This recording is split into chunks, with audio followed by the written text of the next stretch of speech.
Good morning, this is the News Wire. I'm La Ubaga. The Office of the Director of Public Prosecutions is on the spot for failing to act on recommendations by the Director of Criminal Investigations to charge Kennedy Kolombotole as the prime suspect in the murder of Gilbert Kinyua Muthoni at the Kenyatta National Hospital, which occurred on the night of February 6th, 2025. It has now emerged that it has now emerged that the DCI had already concluded through a detailed investigation that Kolombotole was responsible for the murder, and that a report was submitted to the ODPP on June 30th, 2025. Meanwhile, Kennedy Kolombotole has since been arraigned in court but declined to speak during his first appearance, despite police insisting he is mentally fit and verbally capable. The High Court has now ordered a mental assessment at Mbagathi Hospital. Until that is complete, Kolombotole will be held at Nairobi Remand Prison. Justice Kavedza further directed that he receive special diabetic care, including supervised insulin administration, and prohibited him from handling needles. President William Ruto and ODM party leader Raila Odinga are set to lead this year's Devolution conference that will be held in Homa Bay County. The chairman of the conference's organizing committee, who is also Njeri Governor Mutahi Kahiga, said the leaders have confirmed their attendance in the event, which will be held from August 12th to 15th. Addressing journalists in Homa Bay, Kahiga said the conference will include gathering public opinions on good governance in the country. Tunawakaribisha Wakenya wote kuungana nasi katika kongamano la kusherehekea ugatuzi ambalo litafanyika hapa kwa majuma mawili yajayo. Tayari Rais wa Jamhuri amethibitisha kwamba atakuwa hapa nasi siku ya kwanza. Siku ya pili tutakuwa na aliyekuwa Waziri Mkuu Raila Amolo Odinga, na siku ya tatu tutakuwa naye naibu wa rais Mheshimiwa Kithure Kindiki. Tunawaomba nyote mkaweza kuungana, tukawa pamoja, tukazungumza kuhusu ugatuzi, na jambo ambalo ni tofauti na kongamano hili ni kwamba kwa siku nyingi tumekuwa serikali zikizungumzia wananchi.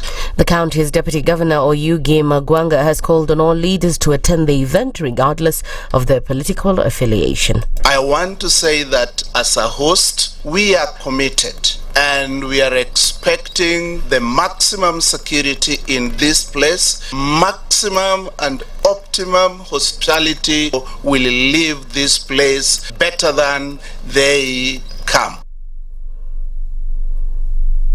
And Homa Bay Senator Moses Kajwang has urged residents of Homa Bay to use the conference to do business. We must take advantage of the economic opportunities that this conference will bring. But we are also going to have fun. On the first days, we are going to have some sporting activities. We will start with the rest part of the country, part of this nation called Kenya, that we may be 47 governments plus one national government, but at the end of the day, we are one nation. Whether you come from the mountain, from the lake. And finally, the National Police Service has been ordered to immediately release the salary slips of police officers to the National Police Service Commission in an attempt to resolve the ongoing standoff between NPS and the MPSC. The National Assembly Accounts Committee, led by Butere MP Tindi Mwale, has ordered Inspector General of Police Douglas Kanja to release the pay slips and allow the Commission to be held accountable for its responsibilities. Kanja was summoned before the committee following a report by the Auditor General which showed that the NPSC had failed to discharge its duties as it was denied vital documents by the police department. Attempts by Kanja and NPS accounting officer Banis Lemedeket to claim a good relationship with the commission have come to nothing, with MPs accusing them of violating the law. The reports that the commission, which I'm also a member, any record, any report that it requires is mandated by the law to get from the National Police Service. All records, including payroll. I want you to add that, including payroll. Yes. We are open to that. They can be able to get it in time. And I have stated there here that I'm also a member of that commission. That's the News Wire. I'm La Ubaga.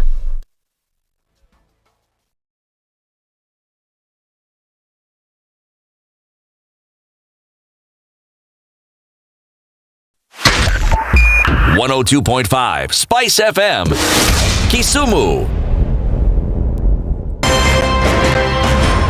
Waliletea fujo Moi mpaka wakapata cooperation. Wakakuja wakasumbua Kibaki mpaka wakachukua nusu mkate. Wamekuja wakazungusha Uhuru hapo mpaka wakaenda na handshake, program yetu ikapotea, BBI ikaendelea, tukazama, tukaingia kwa madeni. Sasa mimi nimewaambia, hii serikali hii, mimi nawaambia hii serikali ni ya mahasla. Hakuna nusu mkate, hakuna handshake, hakuna hiyo borojo. Jana nimeona wale wazee tulishinda.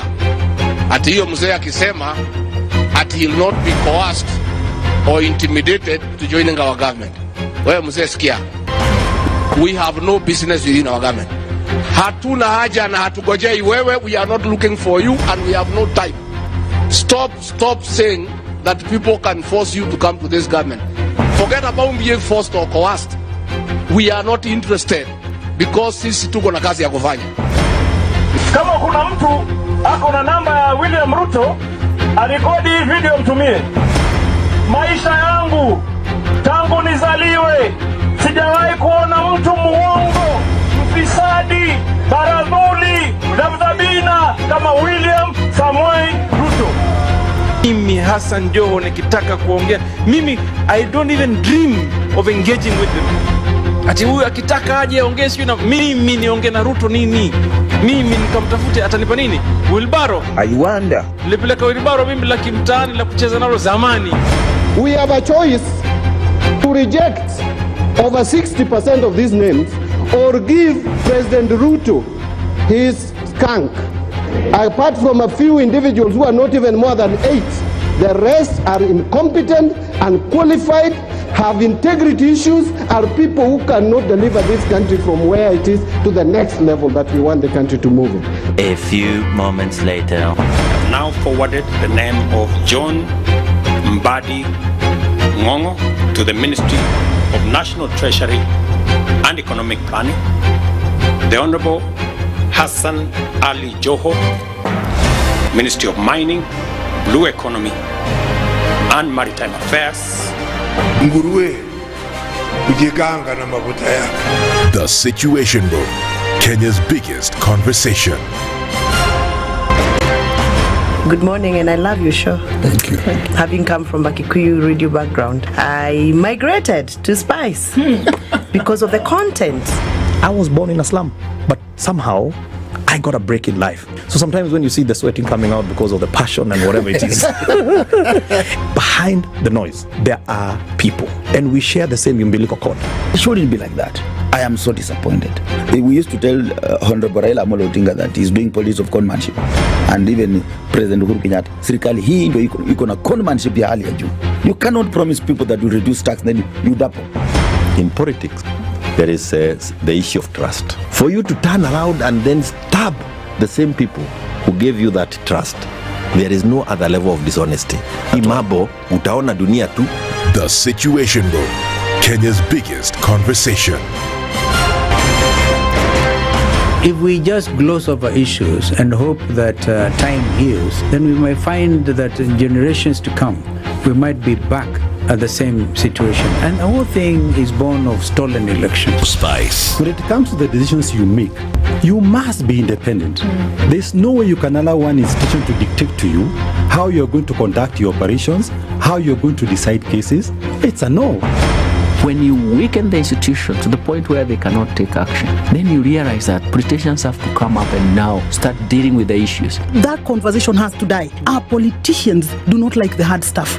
We must insist on the path of doing things right, whether popular or unpopular. Money changes hands. That is a fact. If you have political goodwill at the highest top, like in Rwanda, then corruption will be an issue of the past. If you don't have political goodwill at the top, we will pass laws, we will amend laws, we will continue passing laws and re-amending laws, and nothing will happen. This is the Situation Room, the only way to start your day. One of the things that are ailing our country is negative ethnicity.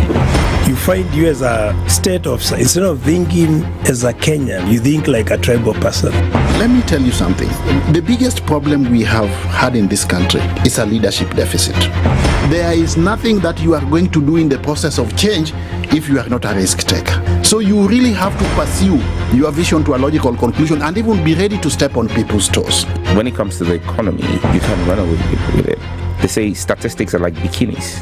They reveal a lot, but they conceal the vitals. And so government people would throw statistics at you and tell you they're revealing a lot of information to you, but it's really concealing the real vitals.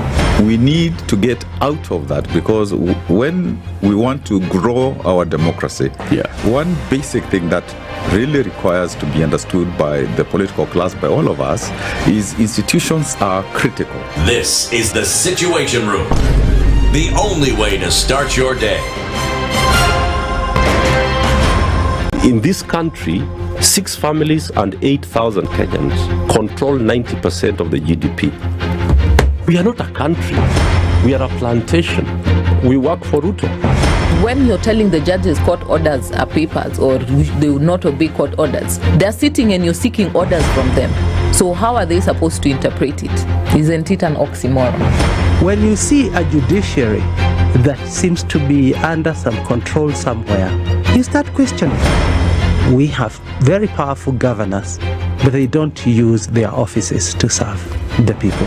If you are not shameful to do what you are doing, why should we protect you? I'm human. Everybody is human. So when you're told, kuja tuongee, I mean, you'd be a fool to say, staki kuongea today. Conversations have to be had, you know? People in leadership should only go into leadership if they are ready and willing to change the lot of the people. The Situation Room, Kenya's biggest conversation. Mature, intelligent talk every morning. Spice up yourself.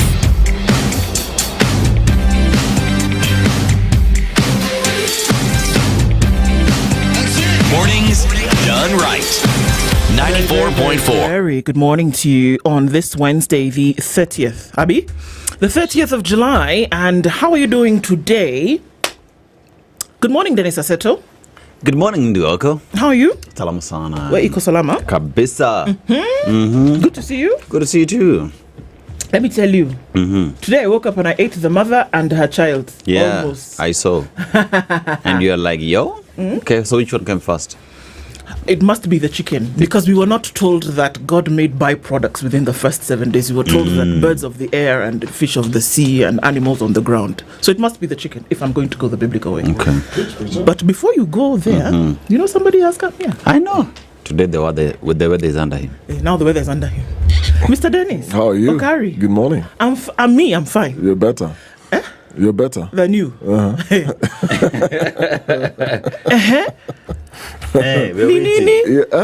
Tuko sawa. I just taken a vacation. Okay. The wealthy, they take vacation. The wealthy take vacations. How are those people there where you went? The poor take leave, HR, come listen to him. Please, are you people hearing what this man is telling us this morning? Oh. Hey. You guys are good? Good. Good to see you. Good to see you guys too. Good to be back. Karibu Is it that cold Like I that never you have left. to pocket? Huh? Is it that cold? Okay, thank you. I don't know. I think it's the meds or something. I don't know. I'm going to acclimatize. Okay. Yeah, I'm going to acclimatize. We're happy in to a see few. Good to see you guys. How are you guys holding up? We're okay. While you were away, Aseto went to Garissa. And I was asked. He's been drinking camel milk. I don't know what his intentions are. Did you bring some? I did. I beg you, we should not start bringing this game here, I beg. She doesn't like it. Have you drunk any camel milk? The one that he brought, or before in my lifetime. I drank it once and I said I will never do it again. Thing is, never drink camel milk if you're traveling. See? Okay. Why? Drink camel milk if you're in your house. Thank you. Why? What do you mean, why? Did you drink camel milk? Yeah, before I left. Before you left Garissa for Nairobi? Yeah. And you're okay? Kabisa. Hauko sawa. Maybe in our That was not same camel WhatsApp milk. group. It was actually. No, that can't be camel milk. Camel milk. Because we went Where? deep to a place called Wayu in Tana River, and the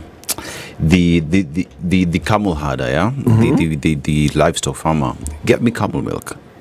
Those camels in Akula Skuma. No. The original camel milk. Original If you're not used to that milk, camel my milk friend. that is stored in a certain specific tree that acts as a refrigerator. It's amazing how they preserve it. That's interesting. Yeah. Me, Camel the tea. first time I drank that thing, You are a guest. I guest did room. not move. And you see now, me, from I'm my house. lactose intolerant. Camel milk does not have that effect. So it was a glass after the other, man. You know, me, I was in heaven. I don't lie. 7 days ago. No, that milk was mixed with something else. The original camel milk. Camel milk. Oh my God. If you're not used to it, it will have an effect. But camel tea is even better. Yeah. You've had camel tea? Nope. Camel tea is better. I said the only thing I'll really, do, really the only rich. thing I will do with camel and its products is to ride the camel on the beach. That place where they say. In fact, I know the guy's name is Abdallah. His camel's name is Isa. That's the only thing me and camel are doing together. Drink what? Never. I will not do it again. You've eaten camel meat? No. What did you hear me just say? I said I'm not doing again. You have not lived life if you've not had exotic I've things. drank the milk. I've ridden the camel. It's okay. That's okay. That is it. You've Thanks, Abdallah. Eating the meat. Eating the meat? Nope. I hear when you're. In fact, it's interesting that we spent like 5 minutes talking about camels, but I hear that when they want to slaughter the camel, they have to speak to it. Speak to it. Yeah. And talk to it and explain. And it actually begins to cry. Yeah. Then allows you to. And allows you to go ahead and slaughter Yeah. it. Can you imagine? Yeah. Meanwhile, they killed another hyena in Syokimau yesterday. Huh? They did? The hyenas are on the loose in Syokimau. So The second one. this is the fifth one in a week. Are you serious? Okay, Where? this is the second one that has been killed. It's the fifth one that has been sighted. Two are walking. How is a hyena finding itself in Sikimau? But we are in their lands. land. Just look at where the area that we are in. So it was found in someone's homestead or what? Inside somebody's laundry area. Just chilling. Ah, la la la la. Yeah. Just chilling. Yeah. Eating clothes. Yeah. No, sleeping in the corner next to the thing. Fisi likula nguo. Kabisa. Haikupata mwenyewe. Imagine. Crazy. So everybody's being asked to be careful, really, really careful. So c'est la vie. Let's see what happens. But it's the dry weather. And so the smaller animals that the hyena normally eat have come up, of course, to look for water and fresh whatever, grass, whatever. So the question is, with they are this, following the food. with this report, have you seen any KWS officers around? People don't wait to call KWS. People slaughter the thing or chase it away or run away. If on the road that we come through, one was spotted the night before, at about 2 a.m. And so that was not the night, it was the morning, around 2 a.m. So the thing should be called KWS. But imagine that there's a crowd of people and there's a hyena sitting there. The first instinct is not called KWS. It's to slaughter the thing before it slaughters you. So this is the fifth one in a week. Yes. So there's a wildebeest migration. That's been launched here. In Kimau, you guys have decided to launch a hyena migration. We have launched the hyena infestation. Oh, migration. Yeah. Okay. We follow orders. So if you're living in Kimau, we've also been asked to, if you're walking, you walk in groups. Oh, you walk in groups? Yeah, if you're walking, especially school-going children, because the hyena wants somebody who's solitary to be able to attack. Oh, it can't attack when you're in a group? When you're in a group, no. Nope. No. That's interesting. I need to go back to watch Nat Geo. You need to. David it can't attack a group. It won't. It won't. But I think, is it in Senegal where people just walk around and hyenas are there? I've seen a video doing that. Actually, they tamed the hyenas. Yeah. Where there's this woman who's walking around with firewood on the head, and she's just passing, hyenas are there just laughing, And she's like, yeah, it's me. So, interesting. Good morning, Guy. Good morning. Looks like I've missed a lot. Okay. That's what I was telling you while you're away. Things happen, my friend. Okay. And there's more to come. Raniar is here. Even Raniar almost saw the light. Do you know that? What happened to him? I saw you people talking on Friday. I saw you guys talking to each other on Friday. So I don't know what the two of you did before now. Because also, Raniar now decided that things were going to happen. Oh, Raniar, you're also a guest. You said he saw the light. Jesus was telling him, "Come, my son," and he said, "Not now, Father." Okay, you resurrected the new you. Okay, tell us the visions you saw. Eve came speaking another. I'm telling you, there's something in the water. Eve came speaking another language. I don't understand what she was saying. Yeah. But she was referring to Frank and speaking something else. It's in the water. Hizo vitu mnakunywanga asubuhi sijui ni nini. Hizo vitu ziko kwa tumbler. Yeah. Good to have everybody here. We're tuned in. This is the Situation Room. It's Wednesday, already hump day and getting over the top of the week. Top of the morning to you, and as we get into things, it's getting in, but for us to have these conversations, we can't do them without you. We can see you getting in on our live streams, Facebook, YouTube, and on X. Good morning to our audience on KTN, in for some conversations this morning. Let me let you know what those will be in just a minute. And even as we do, thank you for joining us. Certain things that we see happening in and about society and necessary for us to have those conversations, because we will and we must comfort the afflicted and afflict the comfortable. Okay, so conversations that we'll have this morning, let's you in on that. At 7 a.m.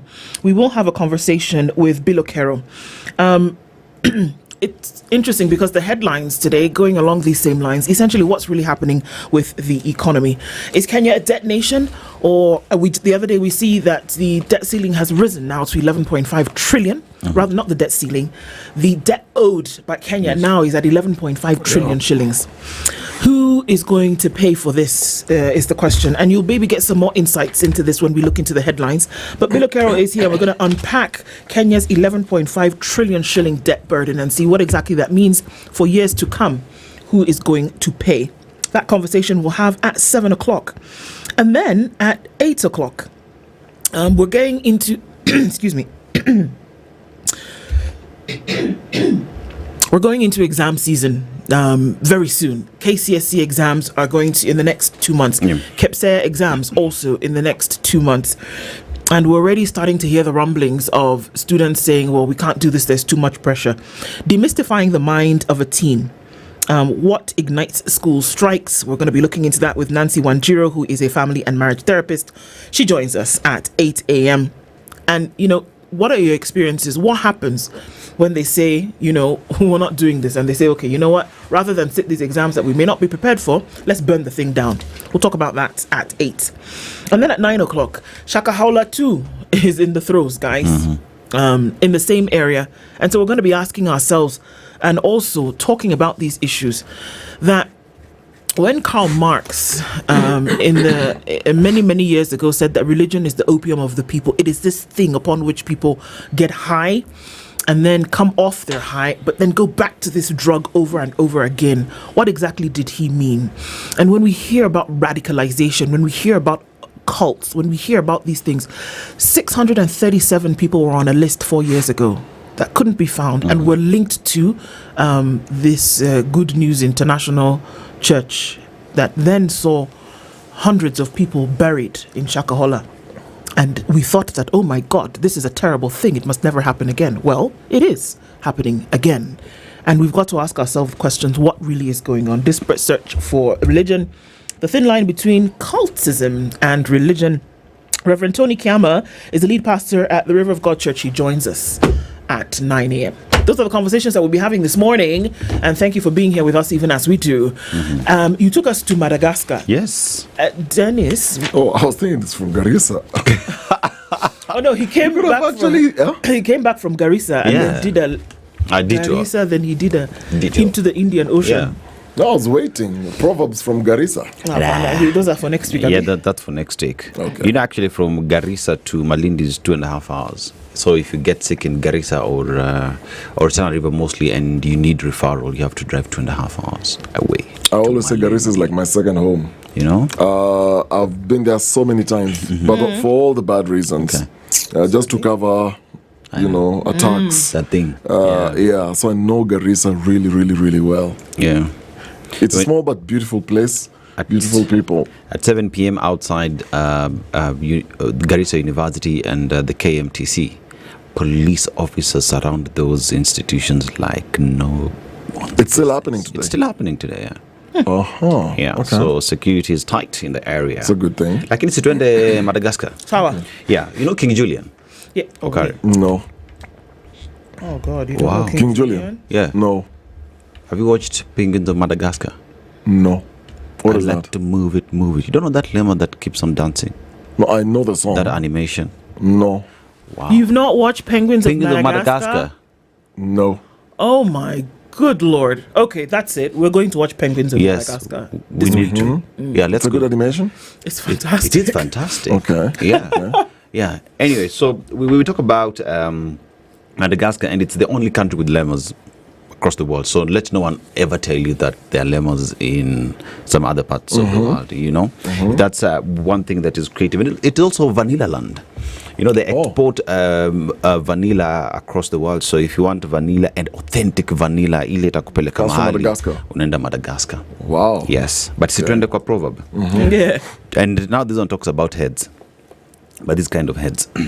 Don't rely only on the head, but also trust the mouth. Ndu.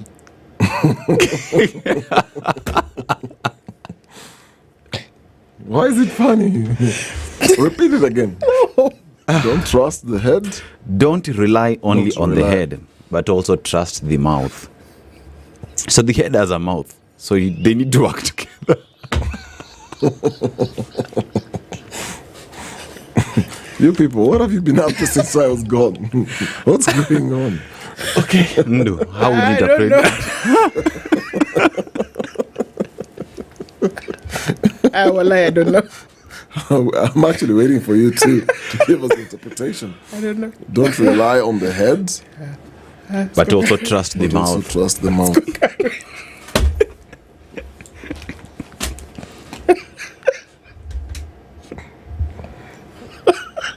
It's simple. Have options. Yeah. Have variety. Yeah. Yeah, I agree. You can eat with a spoon, Yep. but you can also eat with a fork. Yeah. True. And you can also eat with your hands. Yeah. And coordination is really critical. Yeah. Coordination is very, very important. Yeah. So pretty much talks about intelligence and communication, you know. So one part must work with the other. So you might think about it, but if you don't say it, who knows? Yeah. So still waiting for interpretation. No, I agree with both of you. No, you can't agree. Remember, your interpretation is never wrong. That's why I have agreed with yours. That's actually what I wanted to say. Oh my God. That's exactly what I wanted to say. What are the people Madagascar thinking? Who came up with that? We'll find out. Where? See, now then we look at the headlines and let's hear what other people have to say when it comes to the interpretation of that problem. Yeah. Shall we? Hey, okay. Raniar, just in case the other papers come, you bring number 47. That would be great. Let's look into the headlines on Kenya's bold newspaper, The Standard. Mortgage in Kenya, and there's a picture there of CS Treasury John Badi. As President William Ruto's government rolls out a controversial securitization model to fast-track infrastructure, experts warn it is a financial time bomb, borrowing against future taxes. As per, we are borrowing now, we are going to pay for them with the taxes that we will use, that will tax Kenyans in the future. Isn't that nice? But they're calling this, that they've bypassed Parliament and they're calling it a constitutional breach. Critics call it reckless, opaque, and tantamount to mortgaging Kenya's future for short-term political optics. This is economic sabotage, says one former Treasury insider. You don't tax Kenyans today just to gamble with their tomorrow.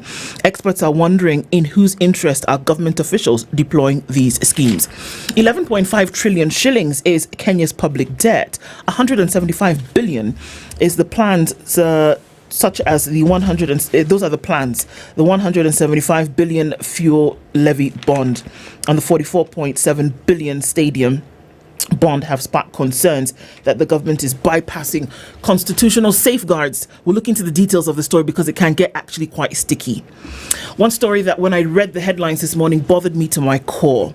Teachers to face murder charge after a boy 14 was killed and hanged in a cover-up. 2 teachers are now facing criminal charges after a Kericho court ruled they staged a suicide to cover up the savage beating of Enoch Kipkoech. The Standard 8 pupil was found hanging in a school bathroom.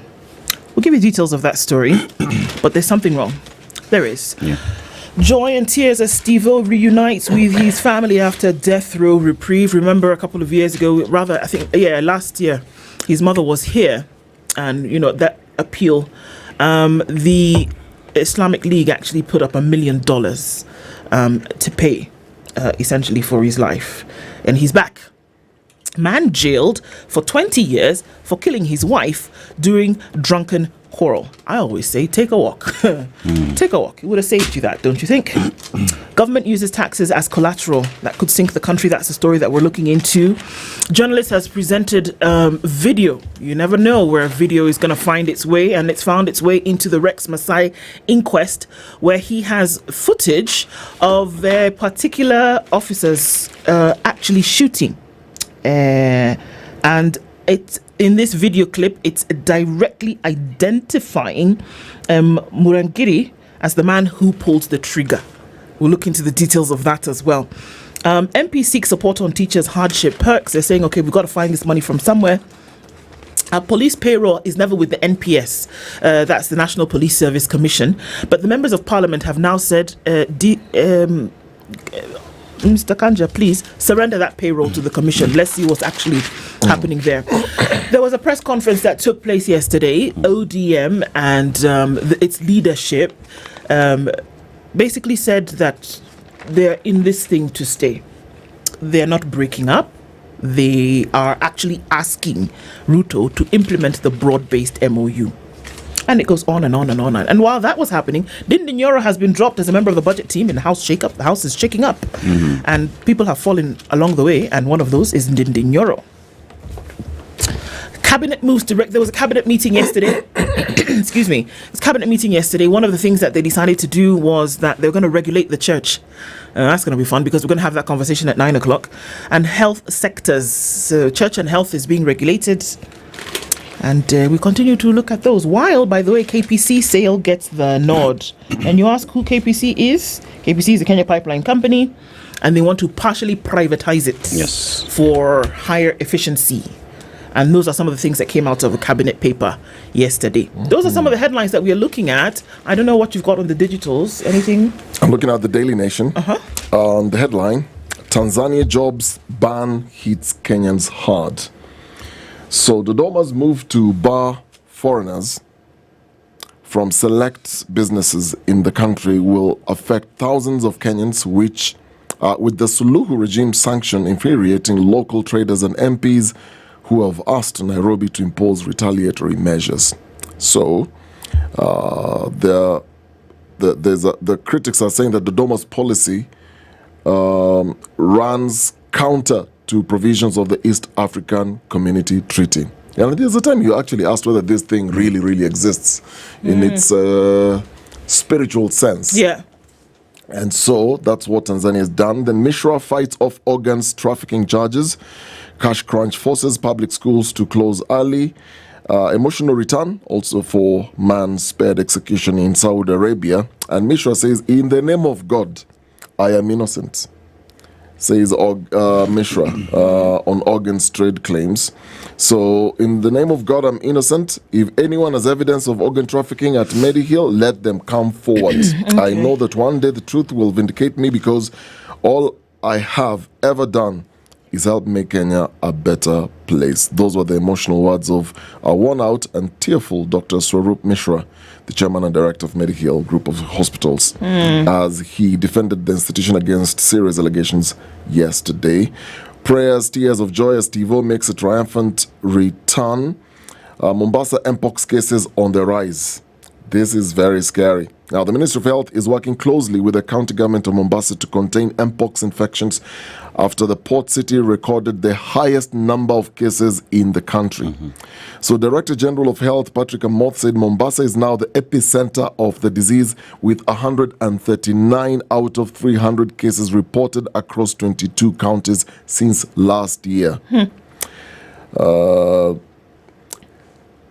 Funds delay forces schools to close early, so public schools have closed a week earlier than scheduled due to delays in the release of government funds, throwing the academic calendar into disarray and raising concerns over preparations for national exams.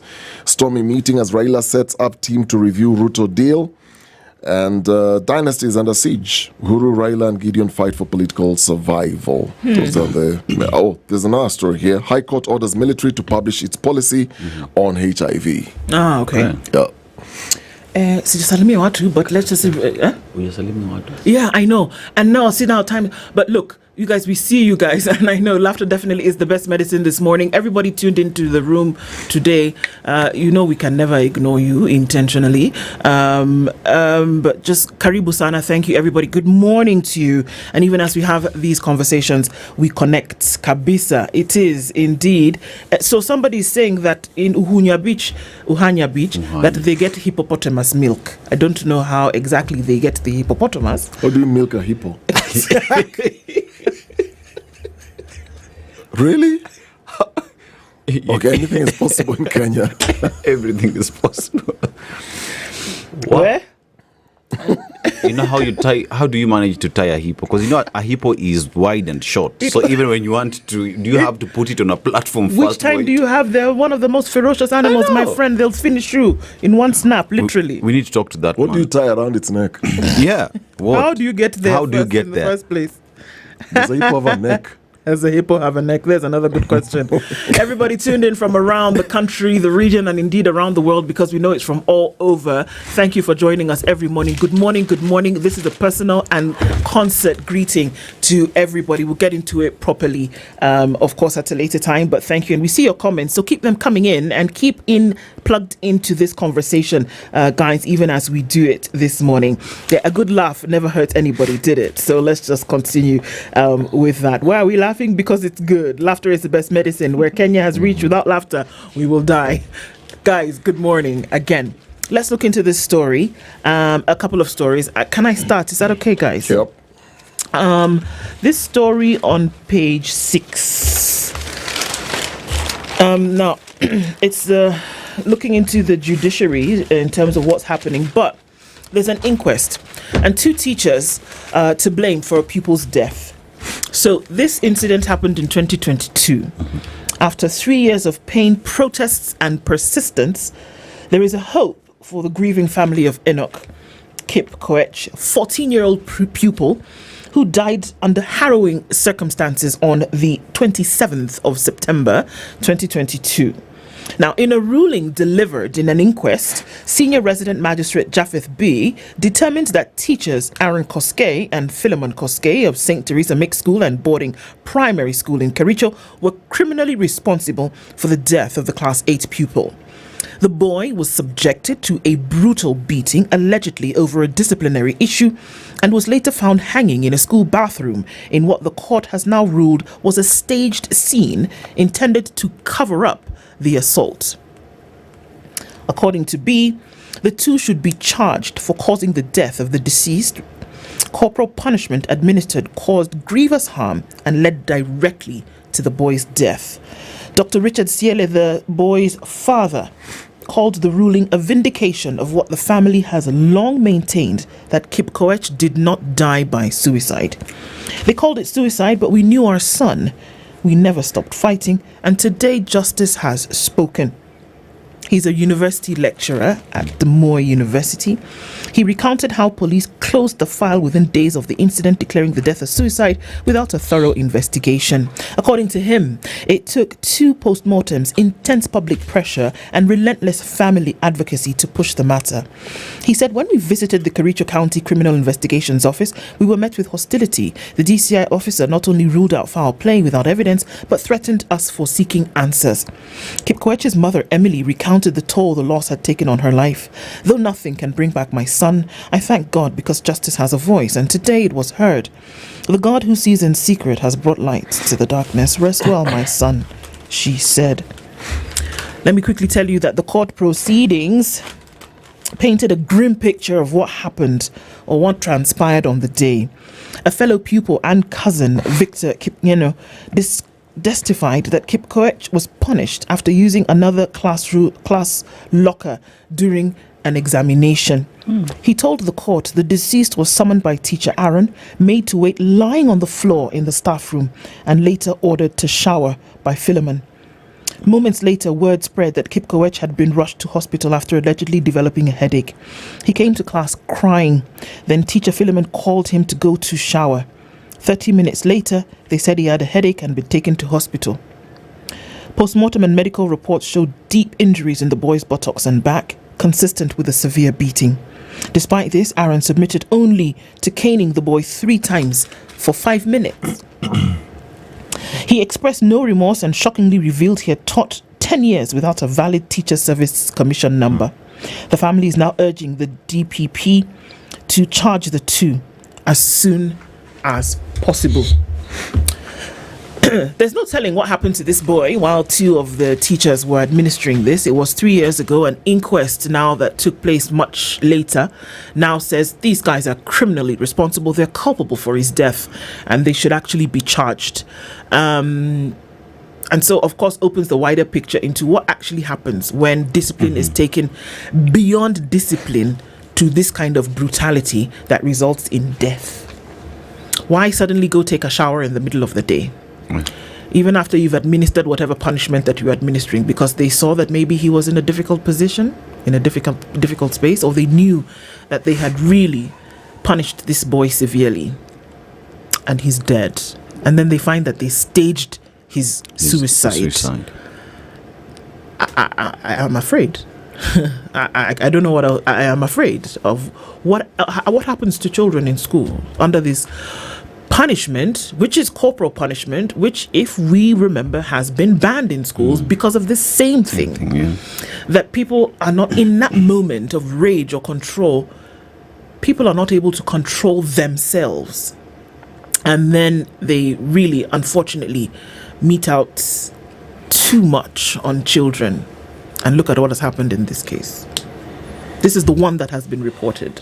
There's so many others that go unreported. Yep. You know, you stop to wonder, how do you do this to a 14-year-old? At 14 years, just trying to remember, especially for boys, that's the age where you're trying to explore adventure. Yeah.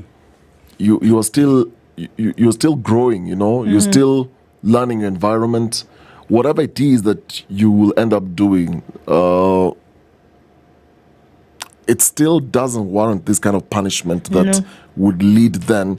You know, I remember, and sometimes these things, the cover-up is what intrigues me, because how cold-hearted can you be that you suddenly realize that you've killed someone? I covered a story once of a girl in Moranga, and it's a very public case, where this girl was beaten by a teacher. And then he hit on the head with a blunt object.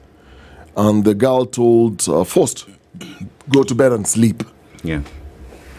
And the girl did and didn't wake up. Never woke up, yeah. And the school realized this girl is not waking up. So to cover up, what they decided to do is, let's get a vehicle. Let's drive this child to hospital. They drove all the way to Thika. Now, CCTV footage, I actually extracted the CCTV footage to see exactly what happened. You see how they get the girl out of the car to a stretcher. By the time the girl is getting into the hospital, declared dead on arrival. But the school covers up and says, well, the student died in hospital. Then that becomes a case between the hospital and the school. What exactly happened? So I spoke to the pathologist who did the postmortem. I was actually there after it was done. You actually look at the images, the brain scans, and you see exactly the point at where that blunt object hit this girl. You know, dead bodies speak. No matter how much you try to hide. At the end of the day, an autopsy report will always indicate what happened. And this is just one of the many sad stories going on in schools where teachers then will blame somebody else for people's death. And, you know, the worst part of this story is they go ahead and hang his body to fake suicide. You know, just try to imagine the process. You're getting a 14-year-old. You try to think through, how do we cover this thing up? How cold-hearted and dark is your heart for you then to hang a lifeless body and then later come and say, Simnaona, this child committed suicide. Yeah, this stubborn child. And you see, if you look at the reason why he was actually being punished is because he used another class's locker during an examination. Like, he used another locker. He sat the exam. What crime did he commit? Surely. What mistake did he commit? Reminds me of a time in primary school when I was in drama. And because I teach extended class, I delayed to go for practice. So the teacher who was in charge of drama at the time didn't want to understand why I was late. That man slapped me proper. I had lacerations on my face and whatnot, you know. And fortunately for me, my dad had always told us no one should lay fingers on you, especially when you're not on the wrong. So I went home. And my dad took me to our doctor, then Dr. Oganda. And the doctor didn't even wait. He just walked across to the police station and wrote a P3. Because then it became a case. Because how do you slap a child that much on the face? Because my right side, I couldn't see. You know, my eye had swollen and whatnot. And if you just look back at that situation, and now it's a situation where there is discipline to be given, but at what point then does it get that you're beating a child to a point where you're hurting them and you still don't care? Because the teacher at that point still wanted to have enough lashes on my body, so I just walked out and went home. I think the thing here, and that's why corporal punishment was banned, it was not because you want to see lack of discipline in schools. It was because they realized that the person who is punishing or doing whatever they can, or in this case doing whatever it is that they do, is unable to control themselves in that situation that would lead to these places that we see now where people turn up dead, people are maimed, children suffer in this manner. It is because you cannot control yourself, whether you're angry for whatever it is that you're angry for. In that moment you can't. So let's put this barrier here that stops you from getting there in the first place, and use other mechanisms for discipline if you deem them necessary.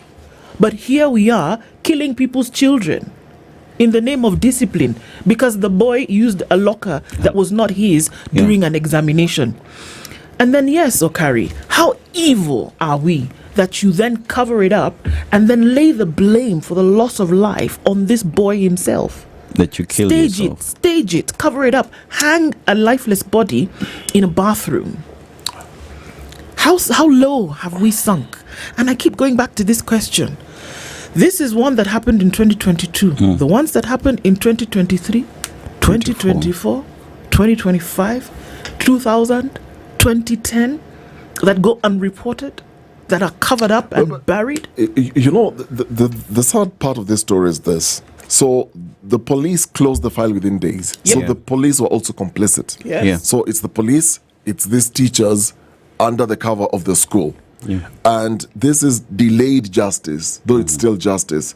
How do you explain a persistent family taking 3 years pursuing this case relentlessly to finally get a ruling? How many families give up? And you know this is an inquest. Yes. We have not gone to court. To court yet, There is no charge. This is an inquest. Inquest has now found out, okay, this is what really happened. Now, based on that, let us now do the next. Now the DPP has to now start drafting down charges. I agree with Eric Okoh. We need to do a humanity check. Humanity check. Where are our values? What's going on? There's the political side of it, and we can blame leadership, and we can say this, that, or the other thing. But what are we doing? What are we doing? The trauma on families when something like this happens, you know, legal battles take an emotional toll on you. True. Besides everything else. You're dealing with a loss here. You are mourning, and at the same time, you're trying to fight for justice for this child that you've lost.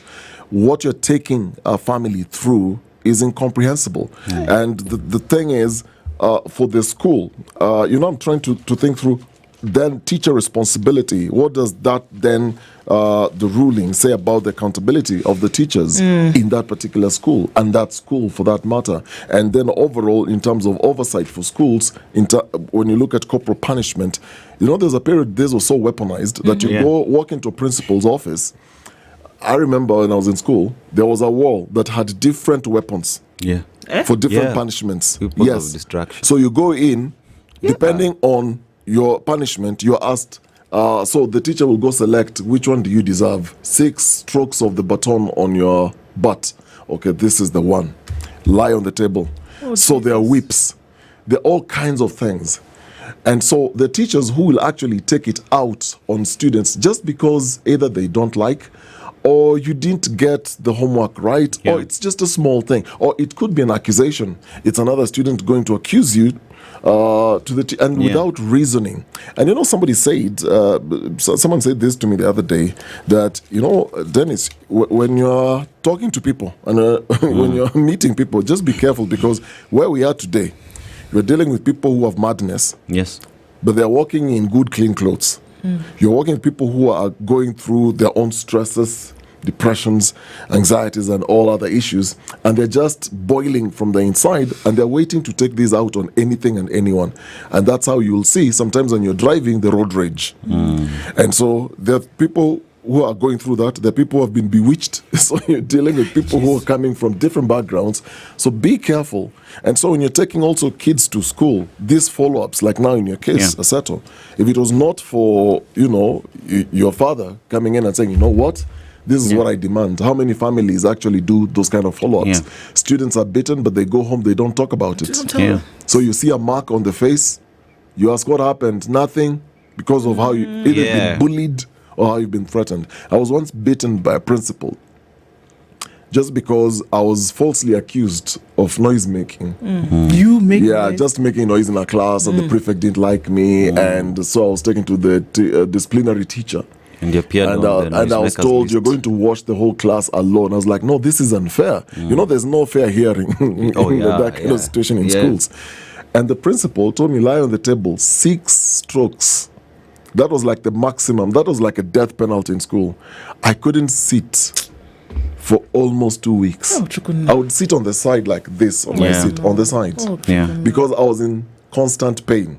Now, the thing is, if there was a wrong move on that baton, you hit someone's spine, then later on you start living your life. You have some pain, Kumbe, it's something you went through school. A teacher just decided to beat you like. And you see here we're talking about the teacher responsibility. Now remember, this teacher as well is not even a registered teacher with TAC. So that goes to the school and the people they hire. But let me even break it down even further. So now in some schools in this country, so because teachers know corporal punishment has been banned, what do? They transfer that responsibility to prefects in these schools. So fellow student, happened in my high school, it happened. So fellow students had the authority to beat you up proper. Yes, fellow student. The only difference that you'd have is I have a green tie, they have a red tie that differentiates me and them. And these students would beat you proper under the authority of teachers, because they are prefects, And I remember there's a time in my school, there's a student, I remember we were from dinner, so during that time as we were queuing, this kid cut the line and went in front, and the captain, not the dormitory captain, the dining hall captain saw that and took this kid to the captain's quarters. That kid was beat up from around 6 p.m. to around 9 p.m. after the preps. And when we were going back to now sleep, people saw that, and that's how there was a strike, because now students were like, this is too much. Enough is enough. It was so bad that the captains, especially the captain who was who started all that, had to leave school because students would not have him back. There's a problem. There's things that are going on, and of course, it's necessary for us to look into this. I think because I think we have we have damaged adults because of what happened when they were in school. True. This kind of thing that we're talking about. How old are you? And you still remember with clarity what happened? Both of you vividly, with clarity what happened. There's no telling what it's done to people. And we're not addressing those issues, and these are issues we must address. Even now, my heart's so heavy, hearing some of these things. But here's a dead boy 2022 he's dead. 2025 is when we say, okay, all right, we've seen that somebody has got to answer for his death. And that takes up a lot of our time this morning, but necessary and important, even if we have.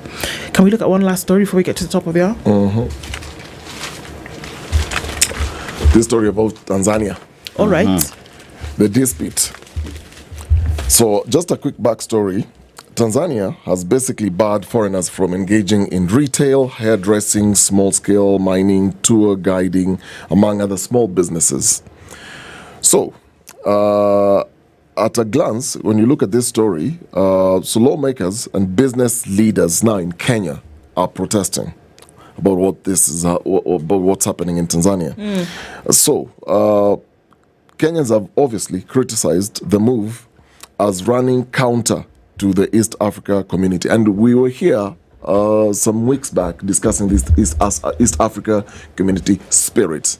There are issues around it in terms of salaries, payments to the legislators. There's also now the cohesion around the community where each country then comes up with policies that safeguard their own interest, but then they don't integrate with the general policy of the East African community spirit. So now, in the new policy, Tanzania has barred foreigners from engaging in those businesses, but now Kenyan lawmakers have asked President William Ruto to impose retaliatory sanctions, with the action by President Samia Suluhu's administration sparking renewed trade tensions between the two neighboring countries. So the National Assembly Trade, Industry and Cooperatives Committee Chairman Bernard Shinali said Kenya should respond in kind and impose restrictions on Tanzanian goods. And I quote him, "There are many Tanzanians working in our mining sites too. It is clear that Tanzanians have gone too far and we should just cut links with them. The Common Market Protocol, passed in 2010, guarantees freedom of movement of people, goods and services, labor and capital on the bloc, underlining it as principles entrenching equal treatment of the nationals of partner states. So in principle, citizens of the East Africa Community member states are allowed to cross borders to trade and offer professional and non-professional services. But now Dodoma has decided in a special supplement notice dated July 28th, 2025, outlaws foreigners from operating small businesses like salons, mobile money transfer services, phone repair shops, and tour guiding, among others. And if you go to Tanzania, a lot of Kenyans are doing those businesses. Even here in Kenya, and many Tanzanians are doing that business. Doing these small-scale businesses. So when you're looking at this as in quote informal sector, that's where you have a lot of businesses and the movement between Tanzania and Kenya happening. Forget the big businesses. This is where also the money is. So Suluhu's administration is under pressure to provide economic opportunities to its nearly 60 million people with the general election looming. So this policy clearly is an election campaign. Yes. All right. So this is where, and for the longest time, that's what Tanzania has always, said. You know what? There's a Swahili phrase they use, tujikimu kama taifa. But now, what then this means is at least 40,000 Kenyans who live and work in Tanzania, but the number of those involved in informal trade is still not clear, but a lot of informal cross-border trade happens between border communities. Now, the question we need to ask ourselves is, do we have an audit of then Tanzanians in Kenya? Do you have a clear audit of Kenyans then in Tanzania? Then what? You remember there was a time Magufuli burnt the chicken across the border. It's a day-old chicken, I think. Yeah, because of infections. Yeah. So this is not the first time we're seeing these trade wars. But the question always is, who stands to lose when Tanzania is rising with the muscle and Kenya on this side is saying, ata sisi tulipishe, and they are now asking President Ruto to do the same thing. How much do we benefit from Tanzania? What are the things we import from Tanzania? Who's likely to lose more if there's a retaliatory stance that's taken than by Kenya? That's the question. Yeah, if we look at what we import from Tanzania, it's quite a lot. Yes. Yeah. So in this case, superficially, we can again say, well, Kenya will stand to lose something here. And that's why Tanzania will be bold enough to say, look, we're going to kick all these people out. let's create these jobs for our very own. And Those are the questions. let's also have tariffs on products that they import. Let's make it expensive for them. It's the beginnings. Let's see what happens. It's going to unfold in a couple of days for sure. You're likely to see more government paper coming through about that. We'll take a look at all of this. Those are things we do. Let's talk about what's happening with the economy with Bill Okari at 7. It's now 7 a.m.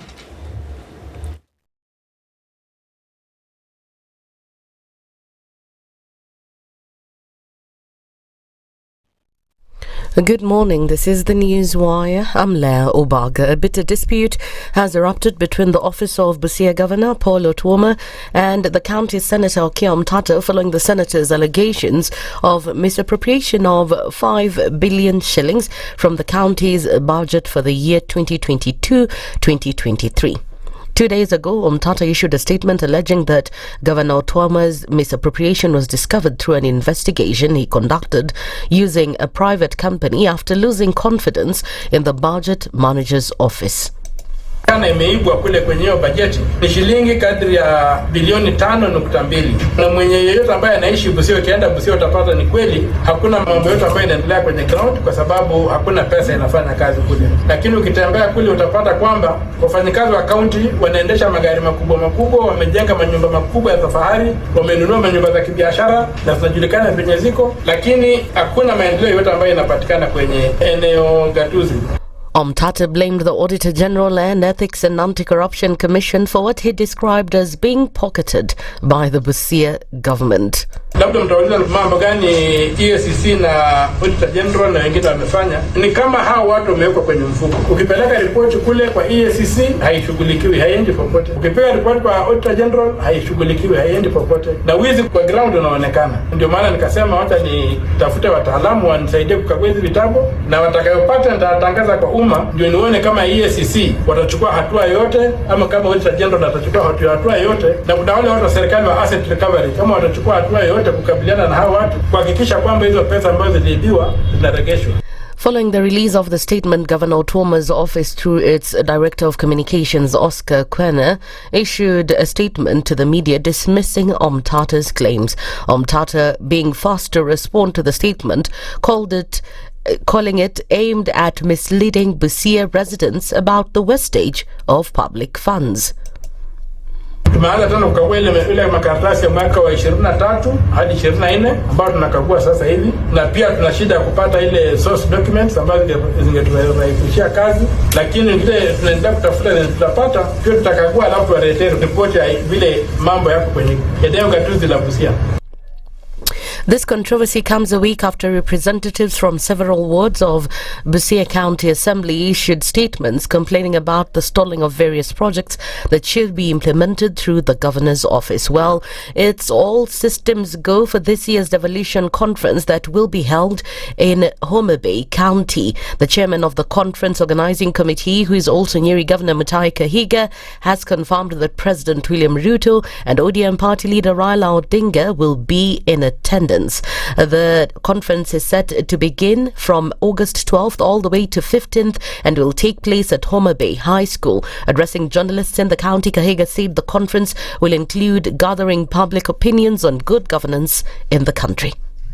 Tunawakaribisha Wakenya wote kuungana nasi katika kongamano la kusherehekea ugatuzi ambalo litafanyika hapa kwa majuma mawili yajayo. Tayari Rais wa Jamhuri amethibitisha kwamba atakuwa hapa nasi siku ya kwanza. Siku ya pili tutakuwa na aliyekuwa Waziri Mkuu Raila Amolo Odinga, na siku ya tatu tutakuwa naye naibu wa rais Mheshimiwa Kithure Kindiki. Tunawaomba nyote mkaweza kuungana, tukawa pamoja, tukazungumza kuhusu ugatuzi, na jambo ambalo ni tofauti na kongamano hili ni kwamba kwa siku nyingi tumekuwa serikali zikizungumzia wananchi.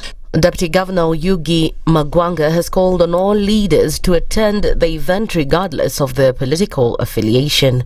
I want to say that as a host, we are committed and we are expecting the maximum security in this place, maximum and optimum hospitality in this place, and we expect that people will leave this place better than they come.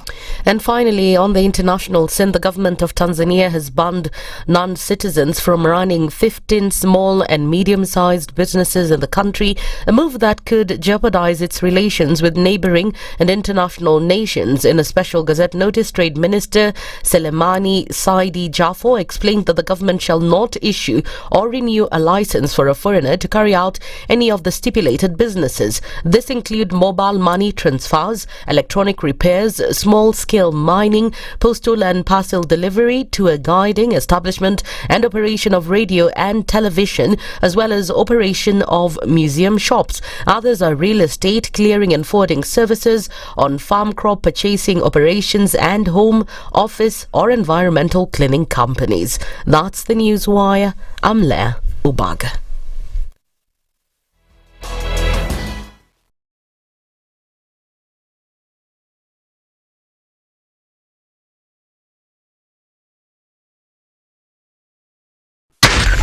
SpiceFM, Nakuru.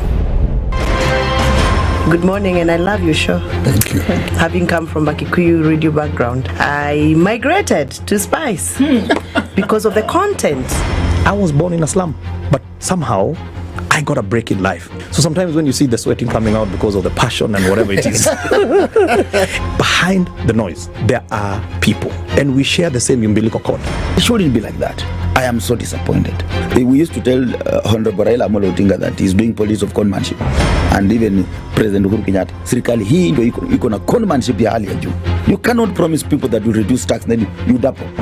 In politics, there is the issue of trust. For you to turn around and then stab the same people who gave you that trust, there is no other level of dishonesty. Imabo, utaona dunia tu. The Situation Room, Kenya's biggest conversation. If we just gloss over issues and hope that time heals, then we might find that in generations to come, we might be back at the same situation. And the whole thing is born of stolen elections. Spice. When it comes to the decisions you make, you must be independent. There's no way you can allow one institution to dictate to you how you're going to conduct your operations, how you're going to decide cases. It's a no. When you weaken the institution to the point where they cannot take action, then you realize that politicians have to come up and now start dealing with the issues. That conversation has to die. Our politicians do not like the hard stuff. We must insist on the path of doing things right, whether popular or unpopular. Money changes hands. That is a fact. If you have political goodwill at the highest top, like in Rwanda, then corruption will be an issue of the past. If you don't have political goodwill at the top, we will pass laws, we will amend laws, we will continue passing laws and re-amending laws, and nothing will happen. This is the Situation Room, the only way to start your day. Mature, intelligent talk every morning. Spice up yourself.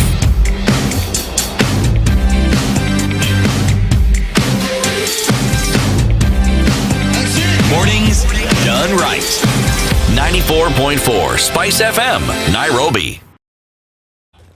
It's 8 minutes after 7 o'clock. It's the 30th of July, and our day towards the end of the month and getting solidly into Q3, as they say. And even as we do, good morning to you. Our live streams are up on YouTube, Facebook, and on X, and our audience on KTN this morning. This is the Situation Room. It's Kenya's biggest conversation. And even as we get into a D&D here with you this morning, we're going to get into one that might be interesting looking into the coming days. I'll let you know into a bit about that. But the two Dennises are trying to connect us this morning to something. I just want to take you on a journey. Okay. Go to your house. Oh, now? Are you there? Yes. Oh, yeah, sure. Got you. I'm ready.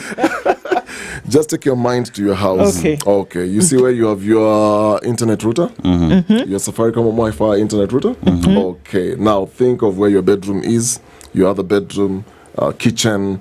If you have an upstairs, think of going upstairs. Now, for a lot of people, they experience something we call weak signals when you're trying to access internet in the house. Yeah. And the simple solution to that is simply getting what we call an extender or a booster. That's what a lot of people call it. So Safaricom wants you to have an enhanced experience when you are using your home Wi-Fi. All right. And they have these extenders where then because you want to eliminate dead zones when you're using your Wi-Fi in the house. And if you have thick walls, at times what will happen is you're trying to move away from where the router is, and because of that weak signal, then you get a lot of frustrations. Safaricom is simply giving you a good extender that then will ensure you have a wider coverage of Wi-Fi in your home, so that if somebody is watching Netflix downstairs, you're upstairs, you're working in your office or in your bedroom watching TV, you still enjoy the same speeds. Yes. Correct? And these extenders, you can quickly get them from masoko.com at only 3,499 Kenya shillings. Yes. Safaricom feels good to be home. Fantastic. Definitely one, because I know me, I have that problem. So let's look into that extended business, shall we? You'll be telling us more about that as we get into the day for sure. There is an 11.5 trillion shilling problem, and to help us try and unpack that this morning, to help us unpack that a little bit this morning is political economist and, just all-round economist, Bilo Kero. Good morning, Bilo. Morning. How are you doing? Well. Okay.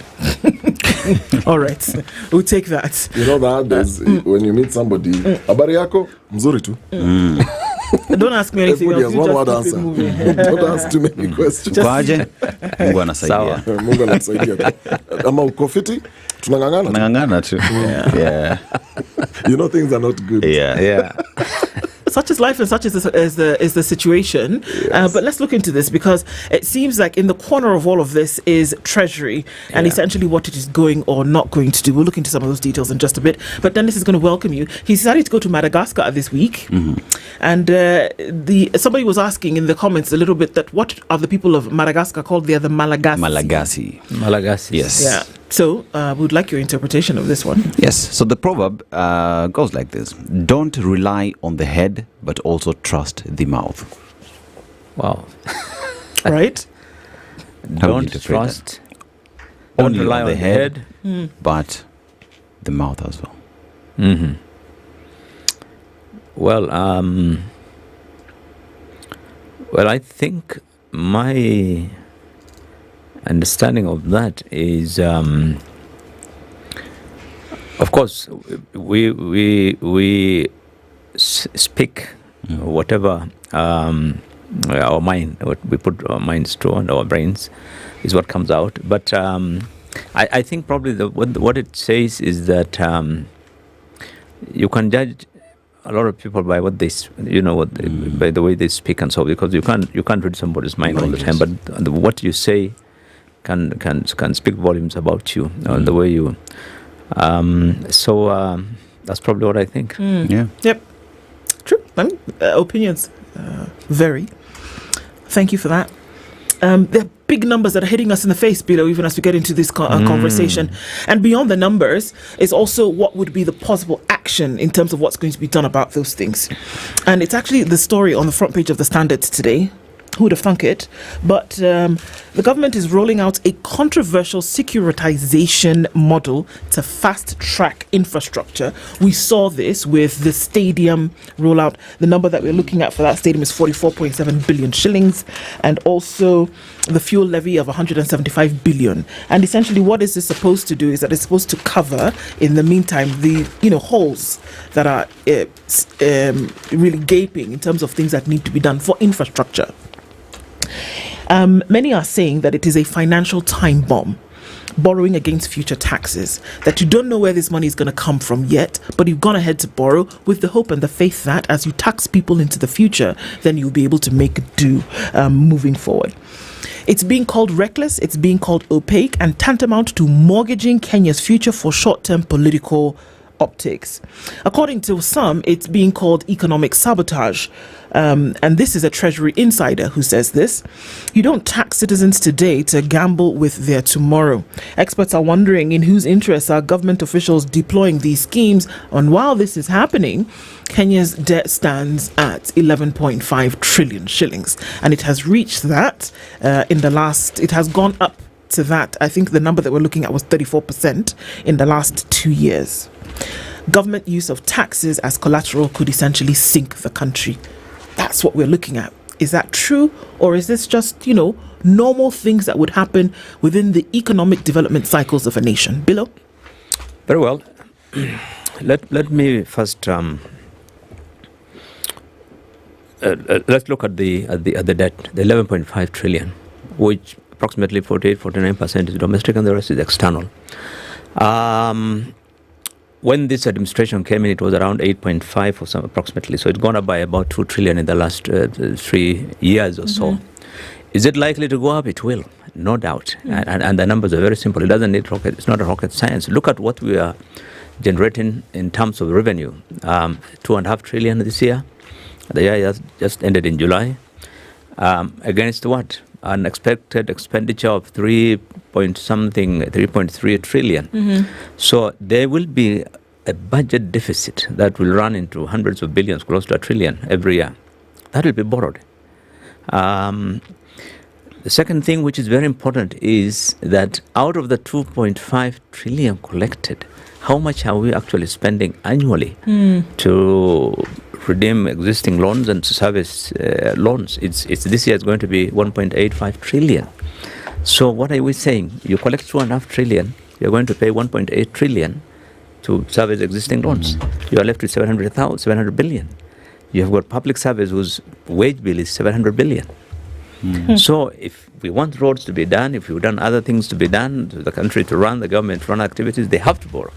That's the situation that I think we've been in. And it's not something that started today. I remember when 2022, you remember that's why the economy was the main issue in the campaigns, because even then we were arguing that 65 shillings out of every 100 shillings will actually go into servicing debt.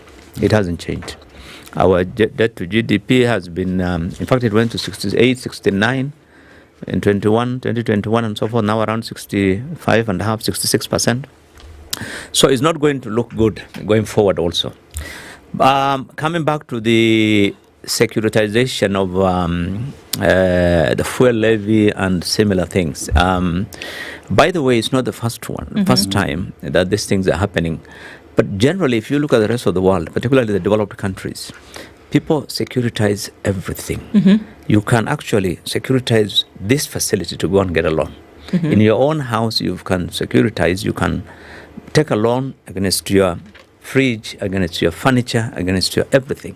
It happens in the rest of the world. This is the reason why you find the huge levels of personal and debts in many of these developed countries, is because all the land is securitized. In Africa, majority of our land is not, you cannot securitize because they are not title deeds, they are not properly, you cannot use them as security. But generally, the concept is that you can use anything that the lender is willing to accept to securitize, whatever. And you remember what happened I want to take a very good example of SGR. SGR was securitized against future revenues that will be generated. And I want to say this very clearly. Immediately that thing came up in 2016, government introduced a bill in Parliament on railway development levy, RDL.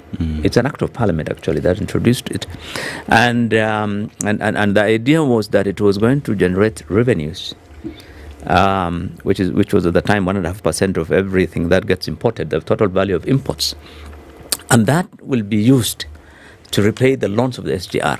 That kind of security is what the lender wanted to see. And it's against that kind of whatever that we got that 500 billion to do SGR. So the loan was on projections of existing figures. Yes. But although the government eventually collected a lot of money, something that I've raised several times, I think, even on TV, that look, today the railway development levy is around 2%. It has gone to one time even 2.5%. You're talking of 30-40 billion being collected annually. From 2016, it's gone more than twice the amount of loan that has been borrowed to do the SGR.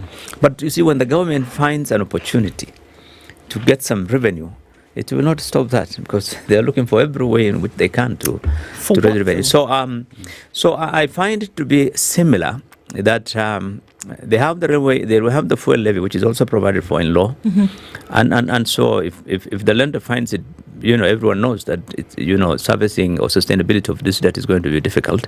The World Bank, everyone has been saying it. So I think getting new loans, given the current debt stress that the country is facing, would be difficult.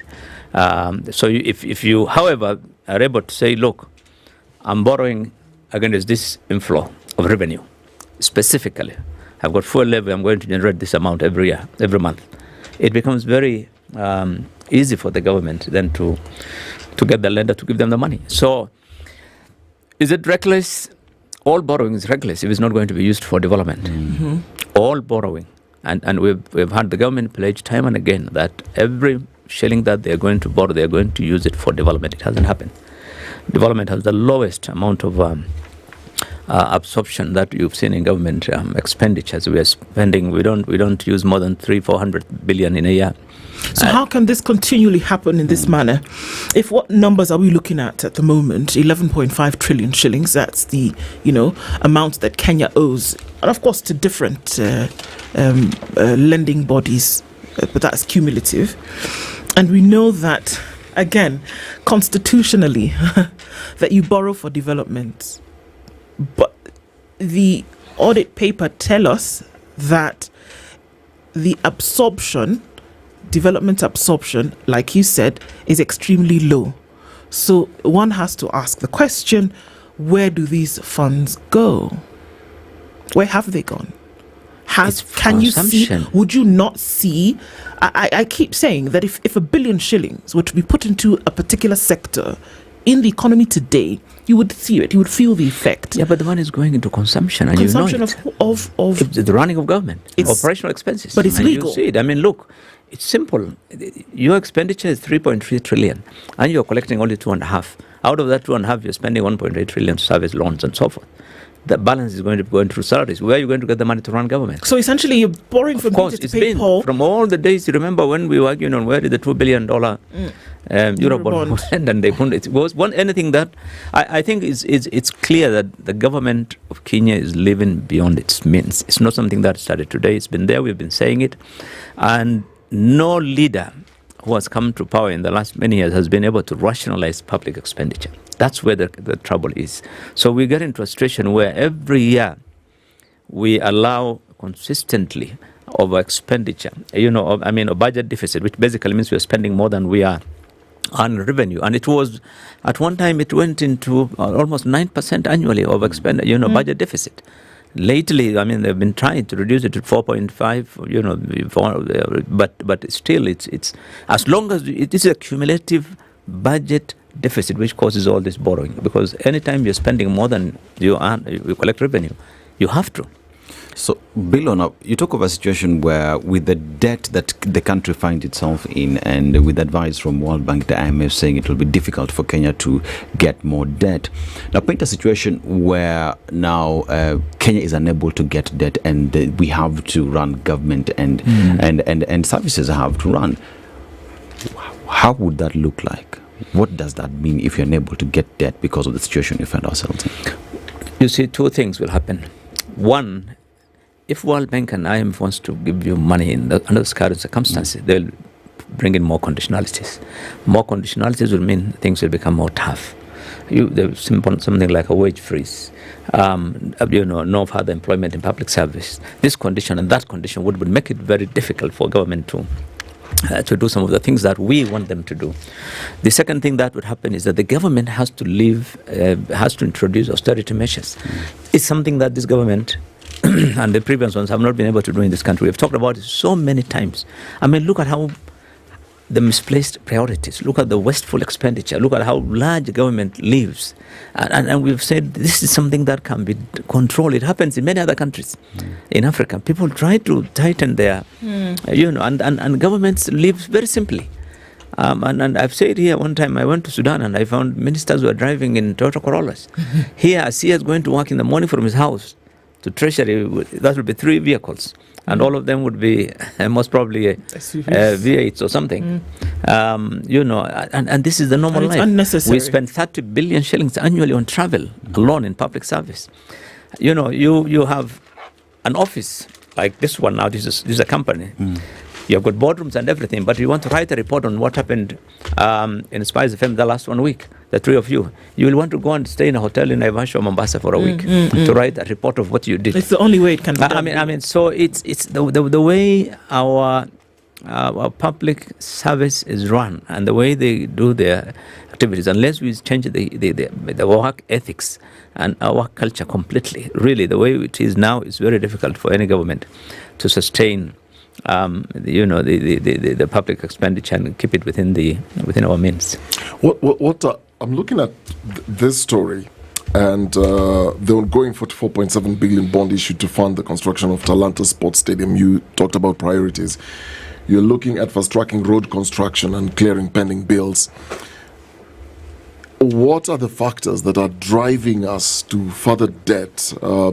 Is it, and this is not just this government alone, even previous governments, because with each incoming government, what we tend then to see from borrowing from the manifestos is either construction work, you've got mega projects. Is it a question of mismanagement? Is it just over borrowing for the sake of it, or is it structural challenges that we have with each regime that comes in? You see, every regime that comes in wants to leave something, what they call, what Uhuru used to call legacy. Eventually, he came up with these legacy projects. That I'm the one who constructed this. I'm the one who did this, and I'm this. There's no serious due diligence by the government really to try and look at the return on those investments, because that is the key thing in any economy. If you are going to invest 500 billion into a project, what are the returns in terms of revenues that will flow, come in from, and in terms of the impact on the cost of living, in terms of the generally in the growth of the economy? What would be the impact? If there's no return, why would you want to invest? And some of those infrastructure projects, including SGR, remember, you people wrote about it a lot, the train to nowhere and so many things. Those things did not have any, we were told, it's not a short term, it's going to be long term. You will see it in the next 5 years. We have gone beyond 5 years and we don't see much return in terms of, I want to give you one example. One of the things we were told is that the cost of freight is going to come down, which is a major issue really in terms of the cost of production in this country, which affects our competitiveness in the region. But if you ask now the business community, they'll tell you there hasn't been much impact. I mean, many people still use the trucks because they're still cheaper than sometimes the SGR. So when you put all that kind of money, then you want to see what is the benefit. You want to put 44 billion into a stadium. What would be the return? What is the impact? What is the benefit? What are you going to do? What is going to change in terms of the So I think sometimes if we simply look at the legacy, if we want to simply be seen to have done something, and this is what drives the politics. This is what drives the political manifestos. And quite often politicians would argue that yes, this is what the people want. The youth are unemployed. We want to put up this kind of stadium so that we can, But does it translate into that? Eventually, stadiums are built and they'll be used once in a month. Sometimes not even once in a month. There are other logistics that will affect its utilization. There'll be operational costs. There'll be many other factors which determine whether or not that thing will be used. It can become a white elephant. We have a port in Lamu that cost hundreds of, tens of billions, which is like a white elephant. So I think some of these things. So these are political experiences which sometimes do not benefit really the economy, and this is unfortunately why we are where we are. And is it possible? I'm just thinking, because like you're saying, so each regime that comes in, they have their manifestos, they have all these mega projects, but what it appears to me with what currently is going on is we can borrow as much as we can, provided that politically we look like we are the ones who did this, we did that. It is going to be the burden of the next government. It's almost like a don't care attitude. We don't care what's going to happen later, but for us, we want to make sure that we finish this within our timelines because it's politics, and then whoever comes in will carry the burden of figuring out then how do you structure debt repayment. Is that where we are? And if that is so, how? I'm just trying to think. Is it a legislative issue, or how then do we stop successive governments from doing this? No, it's not legislative. You see, Parliament is a political institution. And members of Parliament would do what if the majority is from the ruling party, they'll support what the ruling party does. It happens all over the world. And in governments, what they do is always kick the can down the road. It's not. I mean, the government will continue. The next government will pick it up from where you left it. And so, it's really about, you must be seen to succeed as a government. You want to show that you are also running. You don't want to, you find it as a weakness to call. Remember when this government came in, we said, why don't you call a national, economic conference? Let Kenyans put everything on the table. Tell Kenyans, this is what we have inherited. This is where we are. What can we do? And let people, it would look like you're weak, so you don't want to do that. But you want to seem to be doing something. And by the way, it's not just the government, but even the people who elected the government want to see some benefit in their regions. They want to see roads constructed. They want to see this. So when the president, or when they visit him or he visits, everyone has a wish list. And if you cannot do it, then you are a failure, you are a liar, you are this, you are that. So you want to be seen to be doing something, so you promise, even when you can't deliver. And I think that is unfortunately. So I think the fact remains, we are a developing country. We rely on taxes. We don't have any other source of revenue for this government. I think the sooner the government really puts Kenyans on notice that, look, this is what we are collecting, and this is what we can spend. We cannot borrow anymore. Okay. Let me ask you, unless we do that, I think we'll continue digging this hole. We're going to go to a break in a few, but just two rapid questions here, and then let's do the calculation, shall we? What is the current recurrent expenditure for Kenya? Do we know? Wow, it was 2 point. I think it's almost 2.7 trillion last time. 2.7 trillion. Out of the 3.3 to nearly 2.7 trillion is recurrent, but then it gets spread into various arms of the government, judiciary, parliament, counties, and all that across the board. Yeah. So looking at a 3.3 trillion shilling budget, of that 2.7 trillion shillings is recurrent expenditure. So what KRA will collect in a good year? I think the best in the most. The best was this year. Yeah, was 2. This year with 2.5. So you're almost bang on recurrent expenditure in terms of what taxes then should collect. So taxes can actually pay for recurrent expenditure. They can, if you give or take. But are we still saying that recurrent expenditure is still too high at more than 90%, almost 90% of your total budget will go towards recurrent expenditure? Is that too high? No, by law, it should at least 30%. The PFM Act requires minimum of 30% should go to development, which means your current expenditure should not exceed 70%. That's the way the law is. It shouldn't exceed 70%. But it does. It's happening in the counties. It's happening in the national government. It's exceeding. All of them exceed that limit.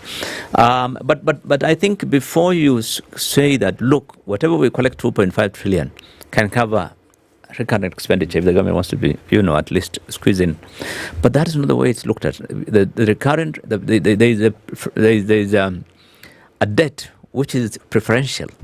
So anything you collect first, you have to service the debt. And the debt takes 1.8 trillion. We're going to have to look into... I mean, it puts you in a bit of a tailspin. It gives you a bit of a cold headache.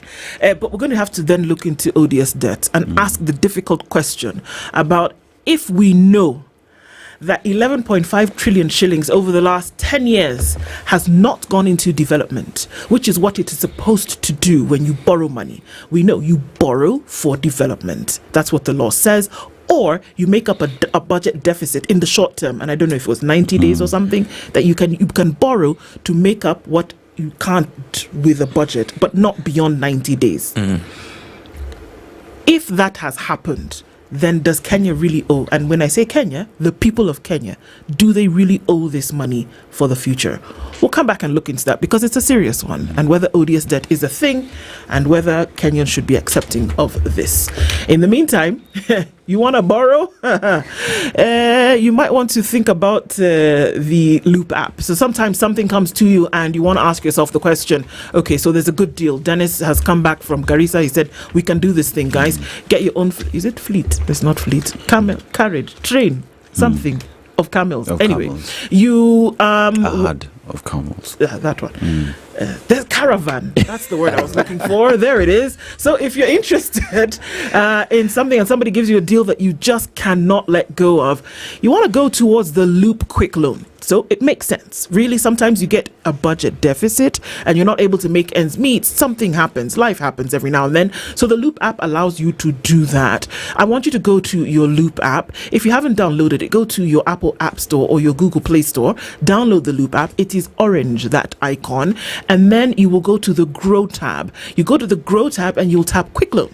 Apply and money hits your phone in minutes. No paperwork, no bank visits, and no stress. You get up to 100,000 shillings and you can repay within 30 days. It's completely transparent and easy to access with fair interest rates and no hidden fees. Whether it's life hitting you unexpectedly or an opportunity knocking at your door, you don't need to wait. Just go ahead and Loop it. It's not just an app, it's a lifestyle. Download the Loop app today if you haven't, and then you know what you do. When you go to the Grow tab and you click on Apply, send us a screenshot of what you get. We'll extend that with 5,000 shillings. Send us a DM on SpiceFM KE across our socials, and it could be you who gets an extension of 5,000 bob today. Remember, it's not just an app, it's a lifestyle.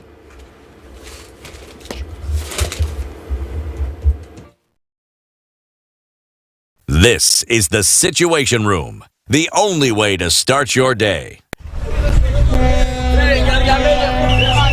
Buda, landlord amenipea deadline ya leo. Salon nayo imechelewa. Junior amekuwa msik. Yani drama iko kila mahali. Bro, wacha pressure. Loop iko na quick loan, unaweza get straight to your phone. That's right. You can now sort out unexpected expenses with a new quick loan on Loop. Borrow up to 100,000 shillings and repay within 30 days. No paperwork, straight to your phone. Simply go to Grow on your Loop app and click quick loan to apply.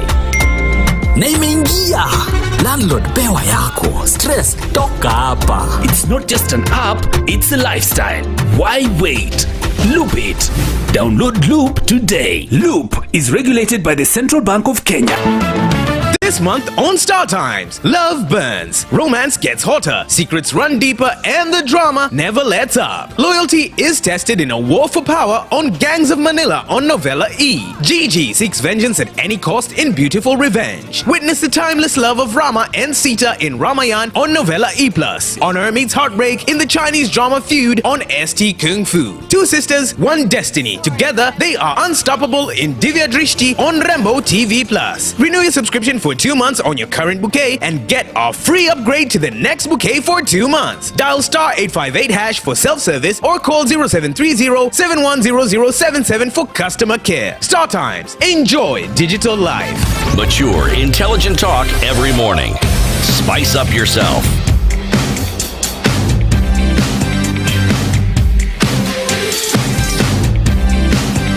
Mornings done right. 94.4 SpiceFM. Tune in this morning at 22 minutes to 8 o'clock, and our conversation this morning is with political economist Bill Okari. We're looking at those numbers. They're quite something. Dennis has a question before coming to that, just going in to look at this issue of does Kenya actually owe this money? If we know that 11.5 trillion shillings is what the public debt is, what the debt is, and you know that you can only borrow for development.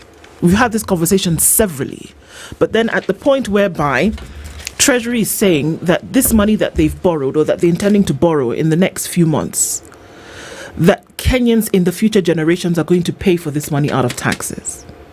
And we also know that you should borrow only for development or meeting a budget deficit in the short term, not exceeding 90 days. If there was 11.5 trillion shillings in development, you would see it. Mm-hmm. We can't see it. So does Kenya owe this money? Well, I think alone, let me give you, you can compare it to what happens in a bank. When the bank lends you money, there are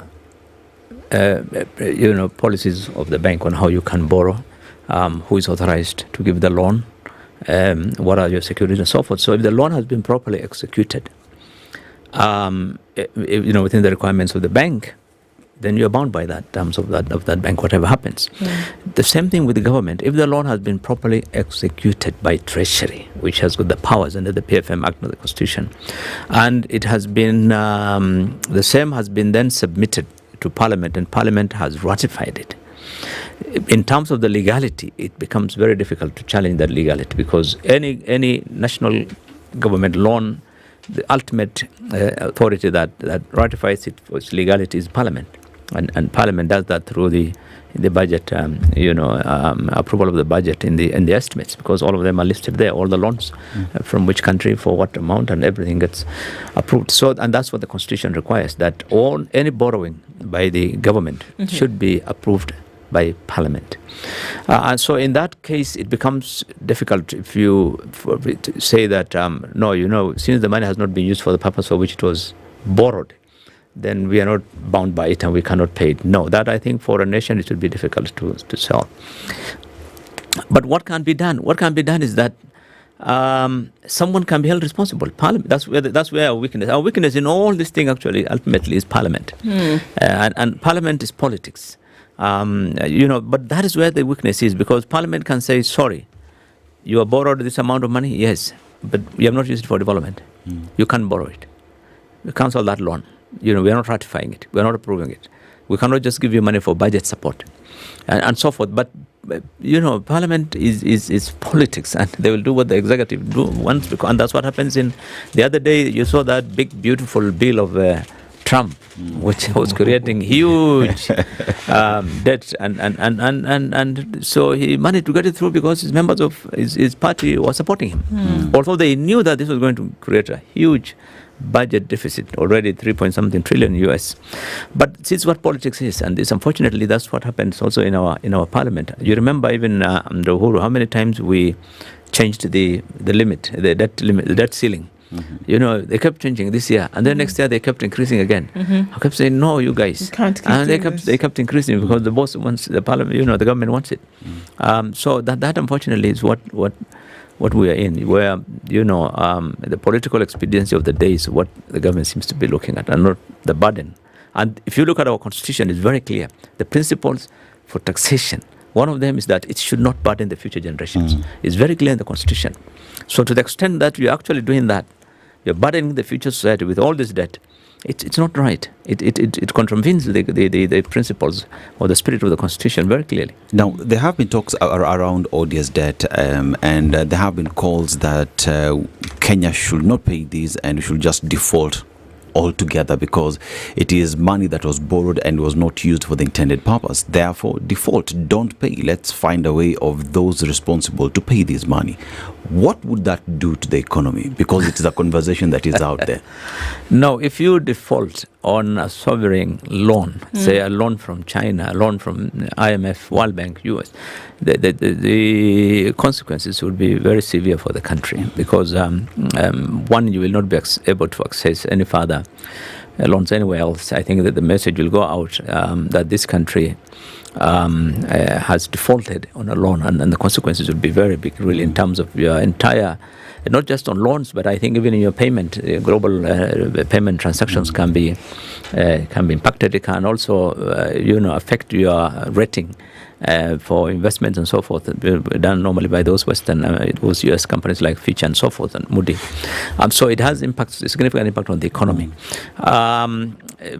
Can we do it? Can we say, no, we are not going to? Are there odious debts? They are, by the way. That I think nobody can rule out. And what it means is that there are certain loans which have been granted by government, but which may have been used for private purposes, and it happens quite often. And I want to again, let me just use an example of, for example, SGR. Yes. When SGR was being started, we were told it's going to cost 65 billion shillings. But by the time it was complete, we were told it's 100 billion. And then we were told this is PPP is not a government which is doing it; it's a private. So then later we were told, the government has put in some loan of 25 billion. It was in the media. So then, if this is seen as a PPP, and why does the government have to put in, or grantee 25 billion? Yes. So that kind of government granting some loans or some loans being taken out for some private activity. It's there in the history of this country. It's something that has happened from 60s up to now. So, and I think those are the ones which, if you can identify, you can say this is a bad loan and we can't service it. But you can't service it as who? If it is the government of Kenya, then you get in trouble as the government of Kenya, and then the impact will be on the entire, and every one of us will pay the price for that default. But can you renegotiate? I'm just looking at some statistics here, and you're looking at precedents of countries that have dealt with this odious debt question, or rather refusing the odious debt. Iraq in 2003, after Saddam Hussein's regime fell, so the US argued that much of Iraq's debt was odious. Then you have Ecuador in 2008.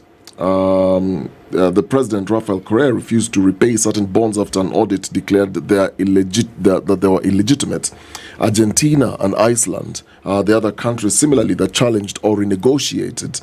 So there are cases and precedents that we've had from some of these countries. Then in that case, is it possible, because much of our debt is tied to international finance institutions, then to renegotiate and say we won't pay what was stipulated initially, but this is what we are willing then to pay?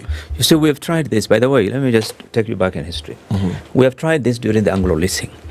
In Anglo leasing, you remember, up to 65 billion borrowed in 18 projects by the government, which was brought to Parliament, and we found that these loans were not actually used for the purposes for which they were intended, or they were not even, sometimes they were not even used. The money just disappeared up the Anglo leasing cases. You remember that? And the government said, we ruled in Parliament that it must be cancelled. The government must cancel those contracts. And the government did cancel some of the contracts. But what happened? They went to court. And years later, one of them, I think, remember, about $1 billion was paid in the last 2 or 3 years of Uhuru's administration, because they had no choice. They were told, look, this is the ruling of the international court, you have to pay. So you can do that. We have cancelled some of those things, but they'll end up in a court. And it's not like you will get away with it. At some stage, you might be lucky if there's actually audience and there's no documentation. It has not been properly or legally executed by the government of Kenya in accordance with the law. Then you can. But where this thing, that's why I said, where the loans have been properly executed by the government of Kenya in accordance with the law, it doesn't matter for the purpose for which they have been used. That's up to the government of Kenya and its people.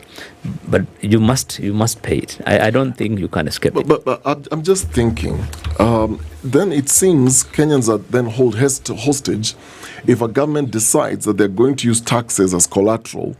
And if then we continue with this odious debt, can then be a recourse where we look, hey, so when you're borrowing this loan, by the way, before money is released, are you then giving documents of the projects that you're going to undertake when you're getting this money? That's true. So then, in doing an audit, can we then say, we look at what all these projects were consuming, we look at the monies, whether they were completed or not, and argue out a case and say, and I don't know which institution will arbitrate this, and argue and say, as a country, we're coming in and saying, this is how much was borrowed. This is the odious debt. These are the documentations for Project A. This is what in the papers was said this project was going to consume, but this is the reality. This is how much was used, but we don't know where these other monies are, or we track where these other monies are in offshore accounts. Can a case be argued? Yes. According to now you're talking sense. Then now we are talking sense. You see, where the money has not, there is one thing to properly execute a loan facility, but there's another to confirm that the money actually has been received by the government of Kenya. And that's where you remember that audit by the Okoh on the Eurobond, and he wanted to go to the US and see to the Federal Reserve and see whether actually that money has come to Kenya, because he could not get documents to verify, to confirm that the money has actually come into the into the consolidated fund. So that, yes, if you know, and those are the kind of loans, the one you were reading about Iraq, and those are the kind of loans, the government signs on, but the money is paid into some accounts in abroad. The money does not come into the country. Those kind of situations, yes, you can. That one can be challenged. Yes, we signed on to $1 billion loan, but we didn't receive it. It was paid into some accounts offshore into somebody else. We're not going to pay for it. That one, yes, we have a ground. That one you can't resist. But where the money has been received by the government of Kenya, whether it has been used for salaries or not, I think that one, there's no two ways about it. It's a liability that you have to pay. So, Bilo, if you look at how loans are issued to even individuals, say, I'm borrowing this much to construct a house, and a bank would give you this money in bunches upon the progress of this development as we proceed. Is that the case when we talk about money being given to Kenya, say, to construct SGR? It is based on the progress and that the work is actually being done, or this money is just given to Kenya in the consolidated fund, go do the project? There are two different types of loans here. The loans that you get from IMF, for example, or World Bank, it always comes in tranches, and it's tied to conditionalities, and it or any other bank, AFDB, and all of this, they would look at the progress of the project, and it's released in tranches based on the level of, just like the private ones. But our challenge, let me tell you, the one that started during the time of Anglo-Lucian, which is still happening today, and is this kind of loans where you are the supplier and the financier at the same time. We had ruled in Parliament that should never happen again when Anglo-Lucian happened. What happens is that SGR, a Chinese company, is contracted. They are the ones who are going to get their finance. They are the ones who are the contractors to build. That kind of a situation is the one that creates some of these, loans that we are calling Odious, or loans that are very, that cannot be verified, because they will determine how much it is going to be. They designed the project, by the way, in SGR, for example. They designed the project. They then determined how much it will cost. And they went ahead and took the loan, from the Chinese Exim Bank or whatever. And so that kind of a situation we said in Parliament, because we saw what happened in Anglo-Lucian, where everything was inflated. Everything was overpriced, because you will supply this bottle of water, you are the supplier, you are the financier, you will say 1,000 shillings. Yeah. This is what happened. And this is why we said that kind of a loan is dangerous and we should not accept. One, because of the very simple fact that we are going to overprice and inflate the value of the contract. Okay. And I think this is the kind that you're seeing lump sums. So, you're given a contract of 100 billion, then you're the one who determines what you are doing, and that's it. So is it possible for economic development to happen staring in the face of these exorbitant loans that are due?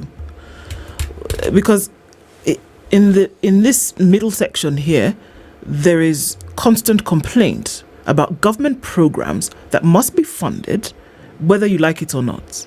Whether we're talking about health that we've been touting about forever, whether we talk about education, infrastructure that's necessary, when you talk about agriculture and all these fantastic programs that are being put in, but then there are farmers who are locked out from the market because the road from farm to market doesn't exist. That's the reality of the situation.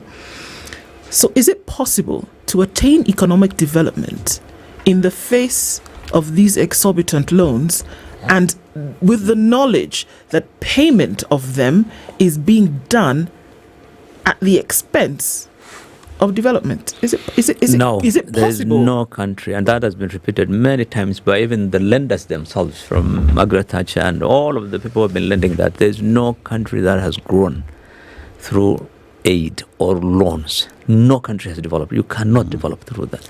And let me tell you, there's no such thing as a loan. You know what happens is, it's simply your tax. What is a loan? You're going to pay it. So it's your tax. At the end of the day, that everything is about your tax. So unless we deal with how that tax or that loan or that funding is utilized, we cannot achieve that economic development. And the question we have in Kenya really is not about our inability to raise taxes. We raise more tax, and I keep repeating this, more than all the East African countries combined. But our issue is how to spend it. And that's where the challenge has been in every government. That promise we are giving, that we are going to have austerity, we are going to deal with corruption, we are going to deal with wastage, with inefficiencies and misplaced priority. Nothing. It's the same story, and that's where our money is. Otherwise, I think there's no doubt in my mind, and we saw it during the time of, I think, either the first or second term of Kibaki, we reduced our borrowing significantly. And we were almost, about less than 10% of our budget was funded by donors or by loans. So it's possible to have economic development, but not through loans, not through aid. No, you can't. That would be a long shot. We've talked about 11 trillion shillings, and if you just do your math and just look at what that looks like, we talk about the expressway did cost Kenya around 88 billion. Now, if you divide that, that means you would have 125 expressways constructed in the country. But that is not what we're seeing today. Now, here is a question where, with all these in mind and the laws that you passed in Parliament, that makes it difficult, that makes it impossible for one to be the supplier, the implementer of this project, and also the person who's giving you the loan. Why does it seem as though that is one critical law that is being overlooked when you're going to get these loans? First, let me correct you. Don't look at 11 trillion. Look at a larger figure. The 10 years of Uhuru, I've written on this several times, the total amount of revenue that was collected by that government was 25 trillion. This guy has now collected in the 3 years, if you average 2.5 trillion, so you're talking of about 30, over 30 in the last decade or so, over 30 trillion has been raised through taxes by Kenyans. Forget about the loans.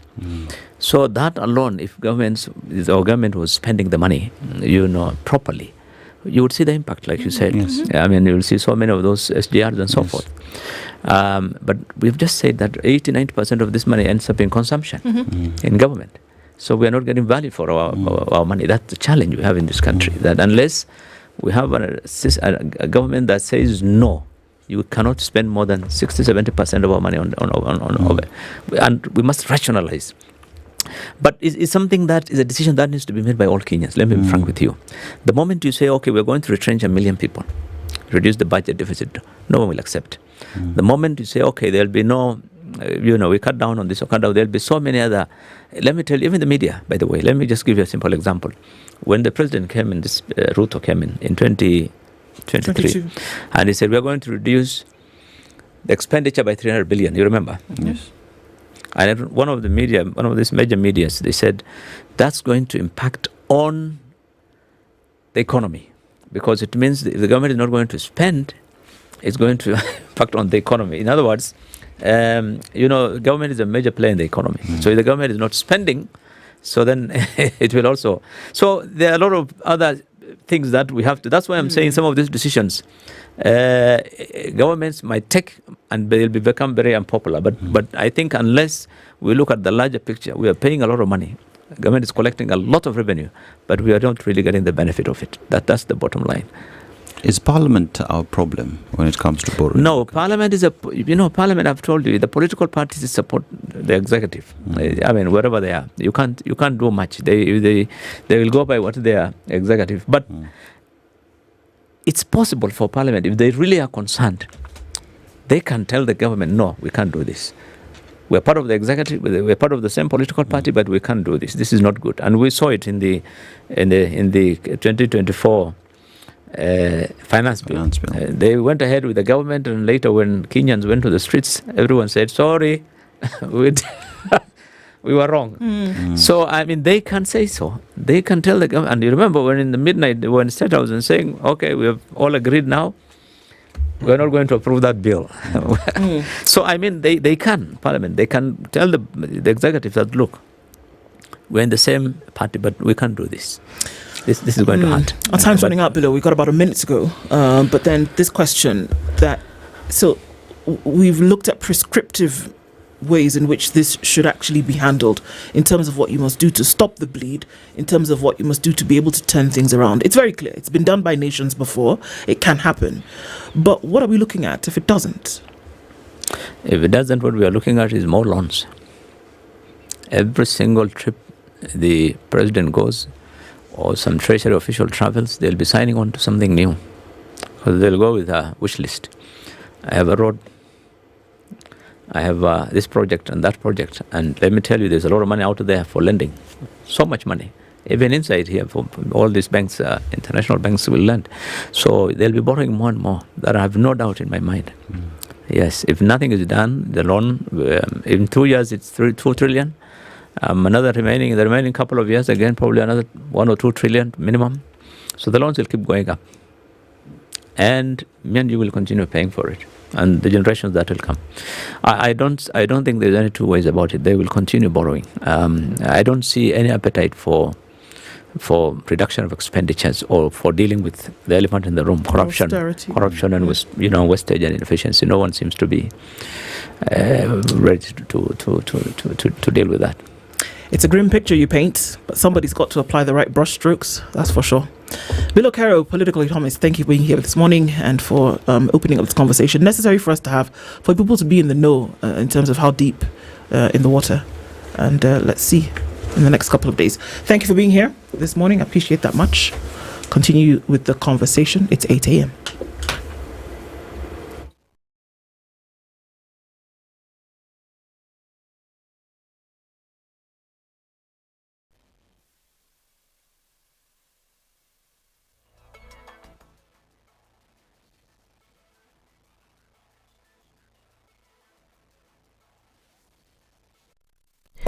Good morning, this is the News Wire. I'm Leah Obaga. A member of the National Police Reserve has been shot dead in an attack by suspected bandits in the Doldol area. Laikipia County Police said the incident at the Seki NPR camp also left 4 other officers with serious bullet wounds. The gunmen had targeted the camp, opening fire in the Mukugodo area with the motive of the attack not immediately known. The NPRs who were present fought back, causing a 2-hour standoff as they called for reinforcement. Human trafficking continues to be a global threat fueled by organized crime. The United Nations has revealed that more victims are being trafficked every year, with perpetrators reaping huge profits. The organization's figures show that from 2020 to 2023, there were more than 200,000 victims identified worldwide, a figure that is far lower than the reality of the crime.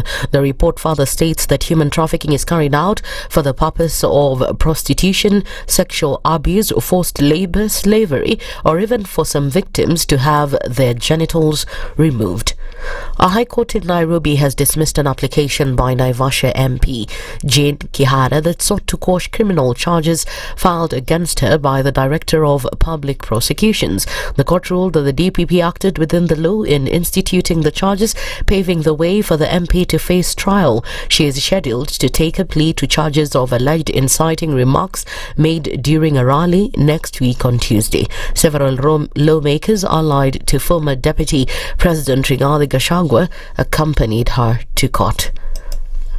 So based on the foregoing, it follows that the DPP can present charges within the confines of the law to the finality of the finding of the court. So in Doniment, I find that the requirements of a properly drafted charge sheet has been surmounted by the state. I find also on the face of the charge sheet, I'm of the conscientious view that the suspect will be able to fathom and adequately discern and be able to prepare for her defense. So the finding of this court is that I'll direct the suspect to take plea with respect to the charge sheet that has been presented before court. In a major reprieve for 42 Kenyans arrested during recent anti-government protests, the High Court in Thika has reviewed and reduced their cash bill from 100,000 Kenya shillings to 30,000 each. Presiding over the bail review application, Lady Justice Florence Mushemi ruled that the initial amount set by the lower court was excessive. The suspects, who had been charged with robbery with violence, a charge their lawyers have described as limping, were arrested during the last wave of Maandamano demonstrations. Embakasi East MP and advocate Babu Owino, who has been part of the legal team representing the accused, said that this is another win for justice and the Constitution. DCP Deputy Chairman Cleophas Malala has warned some politicians from outside Kakamega County against pressurizing Malava voters to elect a candidate for the local seat through the ruling UDA party. Addressing Kimangeti residents while campaigning for DCP candidate Edgar Busiega, Malala said there is need for these politicians to give Malava residents a chance to elect a leader of their choice. Tumesema watu wa nje watuachie sisi watoto wa Kakamega na Malava tuamue sisi wenyewe, si ndio? So mkiona mtu yoyote hapa analetwa na watu wa nje, mjue huyo ni project, si ndio? Mtu yoyote na mtu wa nje akikuja hapa, huyo ni project. Mnajua hapa Kakamega nimeona Musalia Mudavadi amekuja juzi, kwake ni Mudete Vihiga.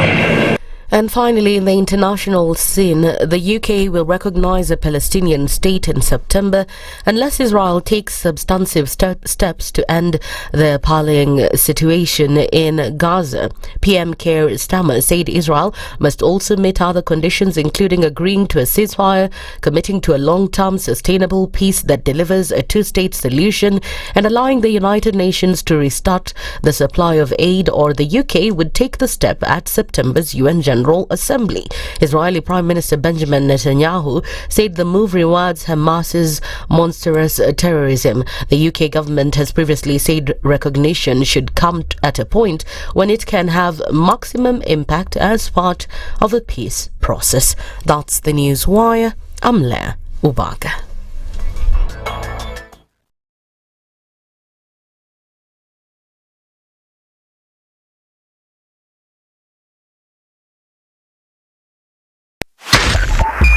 .5 Spice FM Kisumu. Waliletea fujo Moi mpaka wakapata cooperation. Wakakuja wakasumbua Kibaki mpaka wakachukua nusu mkate. Wamekuja wakazungusha Uhuru hapo mpaka wakaenda na handshake, program yetu ikapotea, BBI ikaendelea, tukazama, tukaingia kwa madeni. Sasa mimi nimewaambia, hii serikali hii, mimi nawaambia hii serikali ni ya mahasla. Hakuna nusu mkate, hakuna handshake, hakuna hiyo borojo. Jana nimeona wale wazee tulishinda. Ati hiyo mzee akisema ati he'll not be coerced or intimidated to joining our government. Wewe mzee sikia. We have no business within our government. Hatuna haja na hatugojei wewe, we are not looking for you and we have no time. Stop saying that people can force you to come to this government. Forget about being forced or coerced. We are not interested because sisi tuko na kazi ya kufanya. Kama kuna mtu ako na namba ya William Ruto, alikodi hii video mtumie. Maisha yangu tangu nizaliwe sijawahi kuona mtu muongo, mfisadi, baradhuli, mdhamdhabina kama William Samoei Ruto. Mimi Hassan Joho nikitaka kuongea, mimi I don't even dream of engaging with them. Ati huyu akitaka aje ongee sio na mimi niongee na Ruto nini? Mimi nikamtafute atanipa nini? Wilbaro. I wonder. Nilipeleka Wilbaro mimi la kimtaani la kucheza nalo zamani. We have a choice to reject over 60% of these names or give President Ruto his skunk. Apart from a few individuals who are not even more than 8, the rest are incompetent, unqualified, have integrity issues, are people who cannot deliver this country from where it is to the next level that we want the country to move in. A few moments later. Now forwarded the name of John Mbadi Ngongo to the Ministry of National Treasury and Economic Planning. The Honorable Hassan Ali Joho, Ministry of Mining, Blue Economy and Maritime Affairs. Nguruwe kujikanga na mafuta yake. The Situation Room, Kenya's biggest conversation. Mature, intelligent talk every morning. Spice up yourself.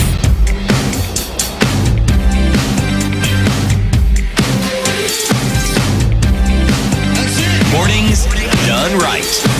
94.4 Spice FM, Nairobi. At 8 minutes after 8 o'clock, this is the Situation Room. It's Kenya's biggest conversation. These conversations are on your live streams if you're on YouTube, Facebook, and on X, and also our Situation Room conversation on KTN this morning. And we continue with those. We'll let you know in a bit what it is we'll be getting into this hour. But if you had been able to connect in a different part of your house, perhaps you would have seen the enemy. No? Yes. And you know what that means? Safaricom feels good to be secure. But what exactly am I talking about? I'm talking about a situation where we have already established that your house is well connected, all corners you're enjoying fast speeds. But let's take this even further, because at any given time, Dennis Okari is big on matter security. And here now Safaricom is giving you its cameras. Now Safaricom home cameras allow you to be able to just have an idea of what is happening at your home, wherever it is you are, through your phone. Now, you remember that story that you're having in the morning of hyenas got into someone's laundry? You can imagine if this person had Safaricom home cameras and had this noise at night and would just go through her phone and see that there's a problem, there's a hyena there, and would be able to even call KWS. It sounds like it's not a true story, but it's actually a true story. It's actually a true story. Yeah. So Safaricom tells you you can get these cameras at 6,000 Kenya shillings at masoko.com, because at Safaricom feels good to be home and Safaricom feels good to be secure. There you go. And getting into a number of things that we will be discussing today. It seems that every time at around this year, around this time every year, that there are rumblings around what will happen in schools. We get into the end of second term, and then things start to, we start to hear the chatter. People start complaining that we didn't get breakfast, we didn't get this, that, the other thing. And it is around this time that the famous school fires that we saw that took place decades ago now actually happened. It is around this time that we saw that other schools then that would be burned down, quote unquote, by students. This is around the time that such things happen. And these are the conversation. This forms part of the conversation that we will be having this morning. And we're asking ourselves what happens in the mind when there might be a little bit of pressure. What happens to lead to certain things? And we're going to be having those conversations because you have them in your home. You have the students with you. They're coming home in a couple of days. Some of them are already there. They're your brothers, they're your sisters, they're your children. They're related to you in one way or another, to be able to understand that pressure. Nancy Wajiro is a family marriage therapist. She is here with us this morning as we talk about demystifying the mind of a teen. What ignites school strikes. Good morning, Nancy. Good morning. How are you doing? I'm very well. Karibu sana. Asante. You're in the hot seat of the Situation Room this morning. All right. It is one of those hot topics we're going to be looking into today. Sure. And so, thank you for being here. You're As we welcome. get into this conversation, Dennis is going to welcome you with today's proverb. We would like you to give us your interpretation of that. Okay. Yeah, so our proverb today comes from Madagascar. It is an island separated from Africa 188 years ago, and a million years actually, and from India 80 million years ago, but still part of Africa. Now let's talk about what stands out in Madagascar. So it is a country that is vast with vanilla. It is called Vanilla Republic. So a lot of export comes from that country, but also the only country that has lemurs. You've watched Penguins of Madagascar? Yeah, sure. You see it, Okari? The only one who hasn't. Where Let have me you tell been? I only watched one animation that, I loved is Rango. Rango, oh, the guy. Yeah, that's the only animation I think I've watched. Yeah. That particular one, I haven't. You need to. So you know King Julian? Yeah. So King Julian only is found where? That was a real king. Madagascar. Oh, for the love of God. In the animation. In the animation. Okay. Yeah. He's a lemur. He's a lemur. Lemurs only found in Madagascar. No, but he's the only one who knows everything. Yeah. Oh my God. Sorry, that's the thing about being born in a village. Yeah, but let's go to the proverb, right? Mm-hmm. So the proverb, don't rely only on the head, but also trust the mouth. Mm-hmm. How would you interpret that? Well, that there is a lot that can be underlying that is not reasoned, right? But spoken from feelings. Yeah. Well, that's so philosophical. I know. She's a therapist. Philosophia. She's a therapist. Yeah. You would expect. But okay, I mean, great interpretation for sure. Yeah. And then being able to think on it a little bit more. So, school student strikes in Kenya are a recurring issue. Yeah. often triggered by a combination of factors, including inadequate facilities, poor school management, drug abuse, and peer pressure, and exam pressure, curriculum pressure. Yeah. These strikes can result in significant property damage. We've seen the fires and loss of life, as well as disruptions in learning, with some cases leading to arrests and even legal action. Students may feel overwhelmed by the demands of the curriculum and the pressure to perform well on exams, leading to frustration and unrest. Inadequate infrastructure is another one that has come up. Poor quality of food, if that exists, and lack of essential amenities. They contribute to student discontent and strikes.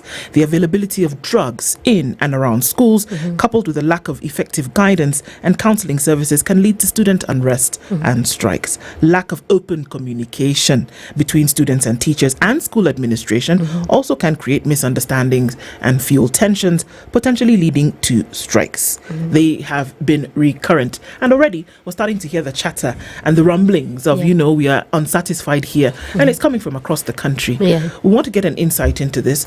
We never really look at it from the point of view of the students. We often say, well, something is not right. They don't want to take exams. They don't feel the pressure. They are not ready, and so they want to burn down the school. We label them. Yes, we do. We label them, and they say, well, they want to burn down the school because they've not studied adequately. Is that enough? No, that's not enough, because there's a lot that is going on in the mind and in the environment of this child. We have to understand that this is the age where they are within a sandwich. So they are going through past their childhood and into adulthood. And we sort of imagine that they have fully matured and they can reason. Science gives us facts that the brain is not fully developed until they are 25 years. What does that mean? Their cognitive reasoning usually is overrid by emotions. What is fully developed is the ability to feel, which is super heightened, because at that time they're going through rapid change. The brain is growing fast, their bodies are growing fast, emotions are happening, the environmental triggers are shaping them, their peers' validation also comes into play, what they have been observing, because also teachers go on strike. That becomes something that they model, because when teachers go on strike, they are demonstrating that we need to be heard. So the students also think, for us to be heard, we have to also strike. There's also the home environmental factors, family relationships, and probably any trauma that child has gone through, any drugs they have been introduced to, because that can dysregulate how they respond. So for their fellow students, they may think that this, whoever is acting out or leading on the strike is showing machoism, and they may celebrate that, which creates an encouragement. And remember, affirmation for this teenager is what validates them or gives them meaning. They're trying to find their way in society and what they stand for, right? So all that into play, plus environmental issues, say the facilities are not adequate, the food is not good, can lead them to now going to fight for their rights. So when we look at strikes, it is not the main problem. There are so many other underlying problems that have led them to this situation. But why does it always happen around the time the exams are coming? There is pressure. There's pressure, of course, because you need to be prepared for your exams, right? If your teachers had gone on strike, were they available to help you prepare for that? Okay? There is also home pressure. Maybe you feel that you're expected to perform very well, okay? So this is a cry for a break, a cry for help. Can we be able to read in between the lines, besides waiting for it to happen, for them to get to that breaking point? Because, as I said, their emotional space in their brain that is supposed to help them regulate emotion, they pick it very quickly. So if they pick it, they are hyper stimulated. So anything that disagrees or does not give them comfort or confidence leads them to a reaction. If you look at homes, most of the things we would observe and say, teenagers, they are hard to handle. Ni wagumu. Why? Because one, there is no manual. You learn in the process, but teachers have a training. So when this child does not know that I can be heard, that I have a room for negotiation, then they will go to an outburst. With emotions, if you're not heard, what will you do? When you feel under threat, you will either fight, you will freeze, or you will flight. You take flight, or you will fawn. Okay. So Nancy, you look at a situation where, with all the pressure that the young people are going through in school, so there is pressure to perform, right? Yeah, Exams are here, and I want to perform better, but I'm not prepared. Teachers are not there, and you go back home, and there is always that question: Merudi, nipatie report card. Yes. And majority usually don't want that question to be asked. But then again, have we created spaces, safe spaces where these children can go and express themselves and feel like they're being heard and genuinely so? Because all that is being dealt with here is pressure. Yes. But are we creating safe spaces, friendly spaces where they can walk into, that they will feel like I've been heard, and that despite the situation and my results or whatever, I still am here and I belong? Well, I do not think that we have adequate spaces, because we have to look at empowering them from their level all the way to the management and even national levels. How do we take their issues? How do we address their concern, regardless of whether they are minute or they are major? Okay? Because and I'd like to introduce something called trauma, because when you look at something traumatic, to me and to you might not be the same thing.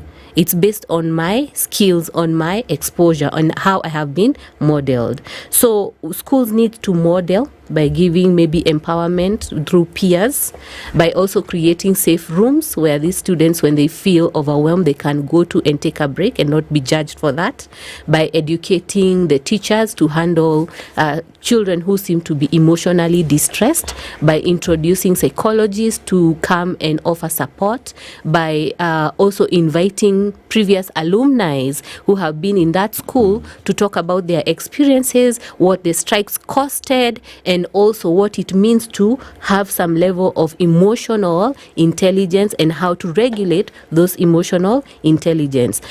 In class, the teachers can maybe every day when you go to class find out on a scale maybe of 1 to 10, that is an example, how are you feeling this morning, rate with very bad or not energized as 0 and motivated at 10. So the students would say 4, 5, what, and you can trigger a small conversation, 2 minutes, okay? So they feel they matter.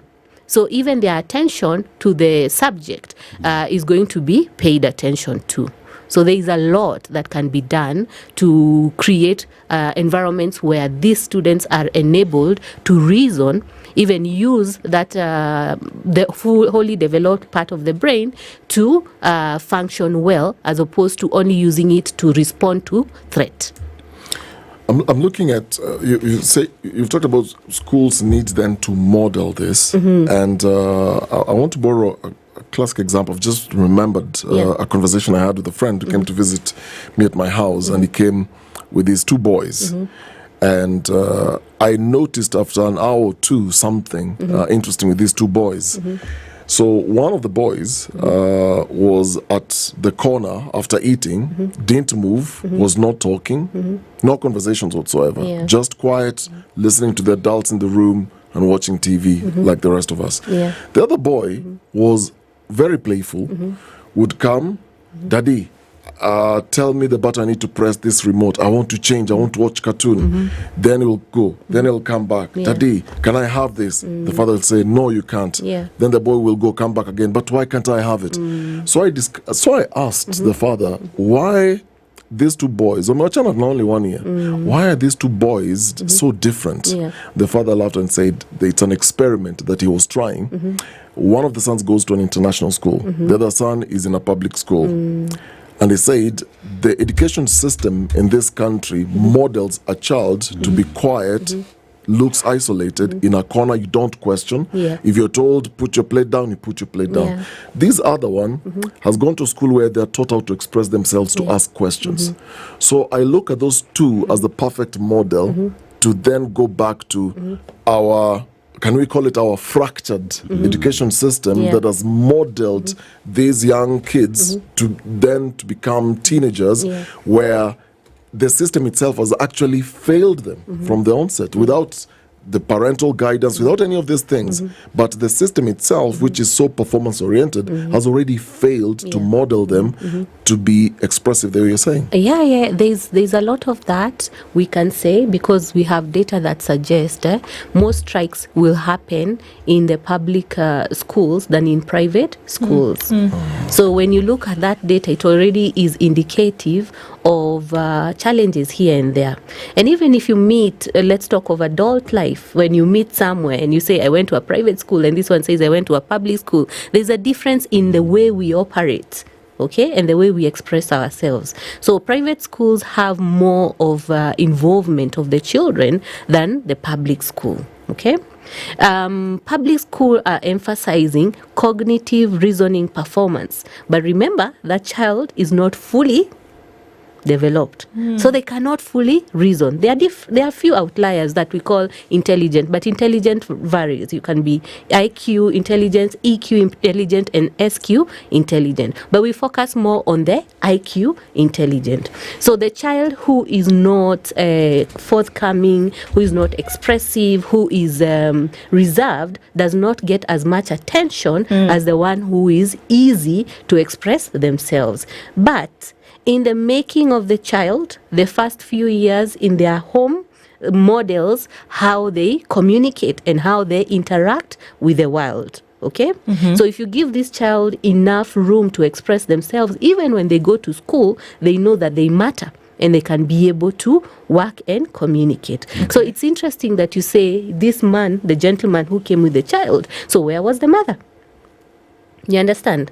Because there is the role of parents in making, both man and woman, in making of this child, unless under special circumstances that we know that we cannot avoid, right? But it does have an effect on the child, because if parents have gone through separation, that is trauma to the child. If they've gone through divorce, that's trauma to the child. If there's one parent who is late, that's trauma to the child. So they process their world differently. And if you notice that this one does not have an advantage to interact with the world, right? You need to encourage that. You need to create or look for spaces where they can be able to learn about these things. Where are the debate clubs happening? What is their interest? Is it in music? Is it in dancing? Is it in, martial art?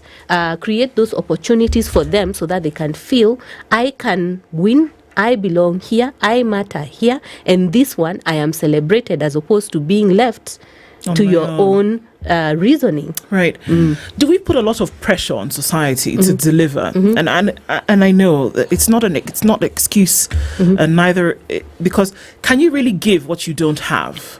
Because if we're saying that in the school setting, for example, we're going to depend on teachers to give this kind of molding to students, can they give what they don't have? You've just said that a child who goes to school, for example, if they were at home and they received a certain element of, whether it's training or opportunity, that the likelihood of them going to school and losing that is lowered.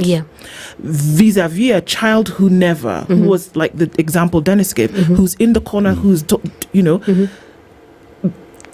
if they have that, fine. But can you leave that to the whims of teachers who've also grown up in fractured, broken environments, and then we expect them to come and give this to students? Let's also look at the fact that the majority of Kenya's students today are in public schools. They are. Very much. And these things that we talk about, the opportunity and the spaces for them to do certain things, just don't exist. Those opportunities not everywhere are not, they're not everywhere. They don't proliferate. So how can we, number one, expect these children to receive something from folks who don't have them? It's like you can't expect somebody to love a certain way who has not been loved and shown it. How can we do that? And in spaces that are crowded, where we are trying to beat the curriculum, for God's sake, Nancy, I don't have time to come and cuddle you and ask you if you're doing okay today. That's the attitude. Well, we have evidence of teachers, or rather people who've come in and said, I succeeded because this teacher went beyond being a teacher for me. Okay, so when you are a teacher or somebody entrusted to take care of children, you're there on a professional basis. And because you have the training, you're expected to be a professional. But then there's what your duty calls you to be, meaning you can parent a child even if you've never given birth to one. Right? Because you learn, you've been trained, you learn, you know what is expected, and you give that, right? You're giving it because there's an impact you're making, you're modeling, you're molding an individual to be able to stand and contribute in the society. Okay, so even if you have not received that, you are the best placed person to actually support these students, but you can work on your own, maybe any unfinished business you probably have, right? And that's why even when we say bring counselors to schools, they should also offer services to the teachers themselves, okay? Apart from the daily struggles, which could be financial, it can be that you have been given maybe more students than you can handle. Okay, so there will be a few who don't get your attention, but you should be open enough to inquire and encourage them to reach out to you for anything that they may require that is academic. Okay, so we are not asking teachers to go beyond and become parents, give your money and exhaust yourself while you're doing this job. But how professionally and with care and love can you do that? Okay, because teaching is a profession just like medicine.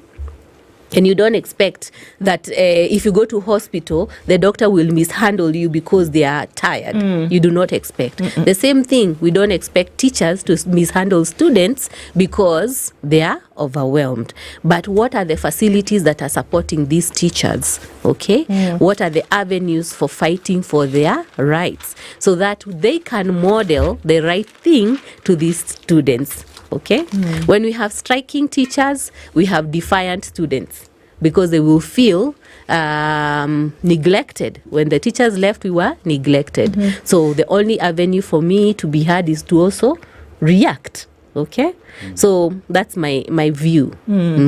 Okay, let's take a break. I'm going to come back and say, okay, so then how would it lead to the point where nobody's being listened to and then we have the uproar? How would it lead to the point where, okay, fine, we're not talking to each other and working at cross purposes here? We'll come back and discuss that. Nancy Karaoke is our guest this hour. Nancy Wanjiru. Yeah. So K is for? Kinyanjui Kabiru. Okay, so, all right. Okay, so there's a K. Well, I just assumed it was karaoke. I beg your pardon for that. Okay. Seeing the K there. All right, so we're having a conversation this morning about really understanding and demystifying what goes on in the mind of a student that's dealing with this heavy academic responsibility, as well as also dealing with the pressure that comes at that age, because what I'm looking at between the ages of 9 and 14, there is. So we'll come back and discuss more of that as we get into this season where big exams are coming up and the chatter is already rife. That continues on the Situation Room. It is now 28 minutes to 9 o'clock, and I've got to remind you that you need to get onto your Google Play Store or Apple App Store. You need to download the Loop app. Download the Loop app and see about this lifestyle, not just the app, and find out what it is that you can do when it comes to a quick loan that you might need to sort out issues that pop up every now and then. The Loop app ensures that on this Loop quick loan, you have access to these funds which sometimes just jump out at you and you're not really ready for them. There's a certain kind of stress that hits you when the bills are due or when you need to get those unexpected mid-month bills paid. Could be the fridge needs restocking, or your child urgently needs something for school, or that they're coming on holiday. How about that? And you're running helter-skelter. These are times that you actually need to put these things into consideration. Go to the Loop app, get on the quick loan, and then go to the Grow tab and then take a screenshot of that. Let's extend this for you with about 5,000 bob, shall we?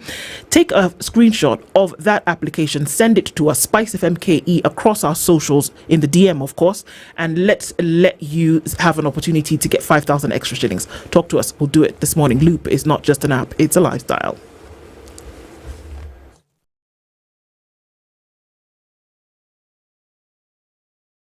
This is the Situation Room, the only way to start your day.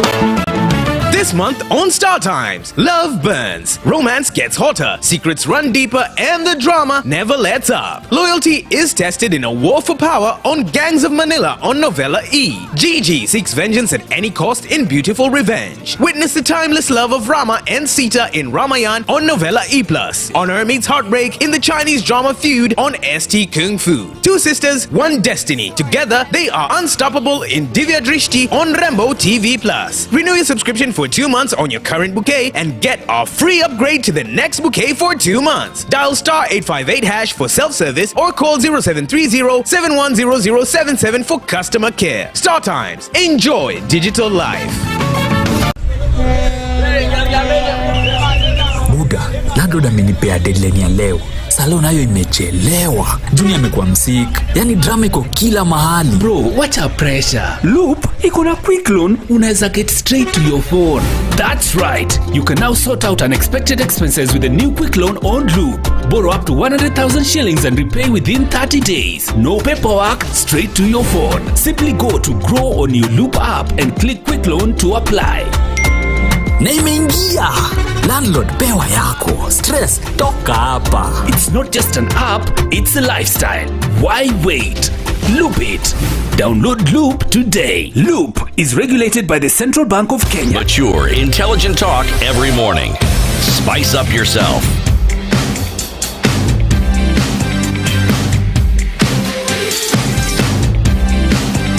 Mornings done right. 94.0 Kenya Jui is our guest this hour, and we're looking into, of course, the chatter that we've heard, and not just chatter, beyond that, that has actually gone towards action in decades past.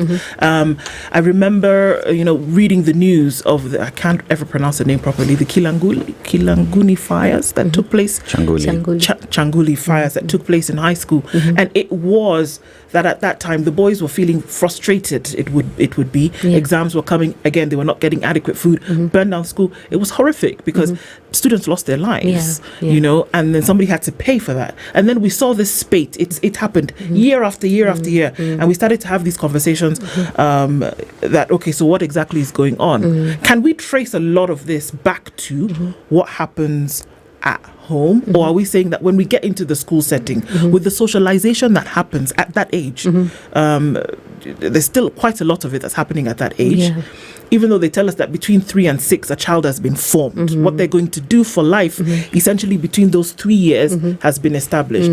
But there's society that comes into play later again, between the ages of 9 and 14, which is the years that these kids are in school, then going on to 17. So can we say that they pick it up as they go to school, and then combined with the pressure, then we now see the expression of that? Is that what happens, or is it just that we're putting them in a pressure cooker and really we should do it better? Well, I'd say there are pockets of different things. When you look at the ages 9, 14, or even 9 to 18, these students or individuals are going through what we call identity formation, right?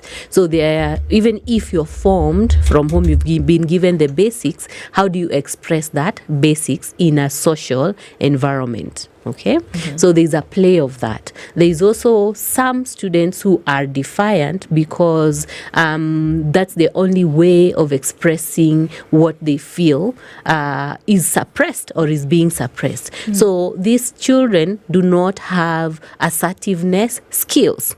Now that combined with basic needs, because what they strike for are basically basic needs, not being met, makes them now collectively use the power of collectivism to express the strikes or to express their disgust. And sometimes it goes beyond. Why does it go beyond? Because there's no structure.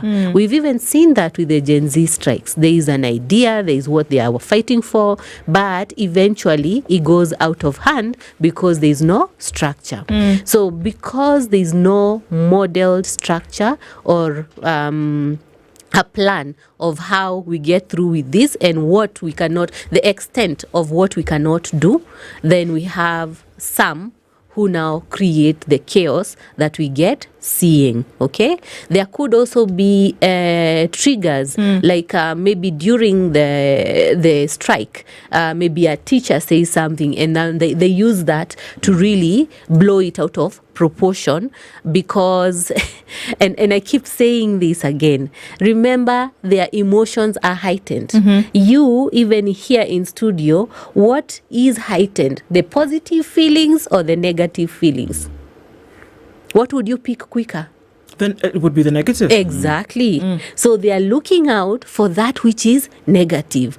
And that which is negative, because they've already fed their mind with this is the situation, this is how we are perceived.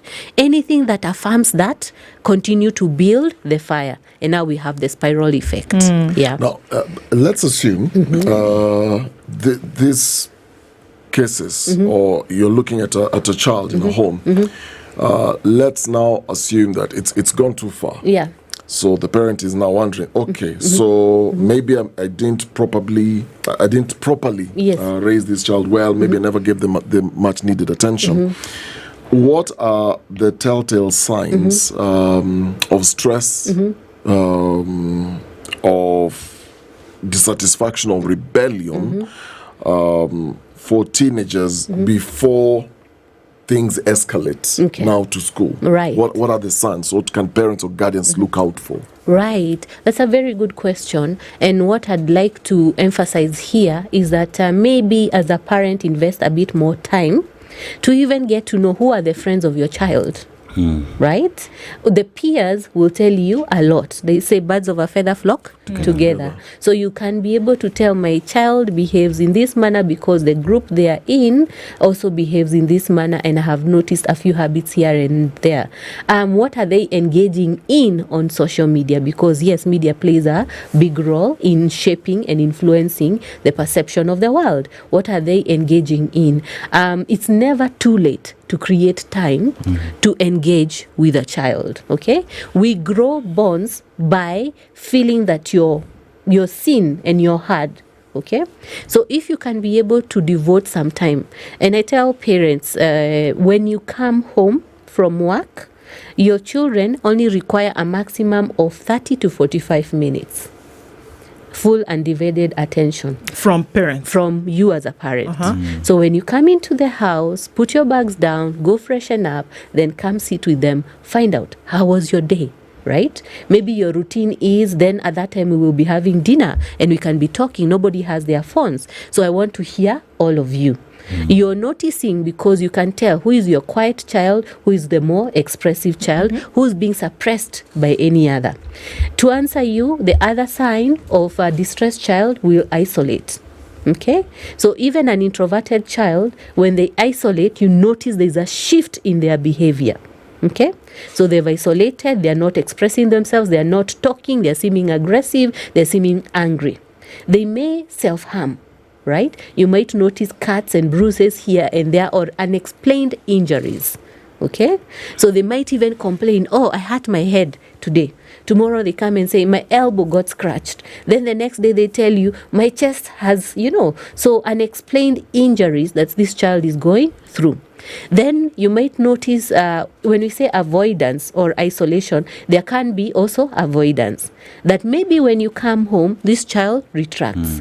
It's also good to find out from the other children, if you have more in the house, how is so and so? How do they spend their day? What do you guys do together? You understand? And the same applies even with this child. Ask them, how are you relating with your brother? How are you relating with your sister? Because age difference also can create a situation in the home. Okay?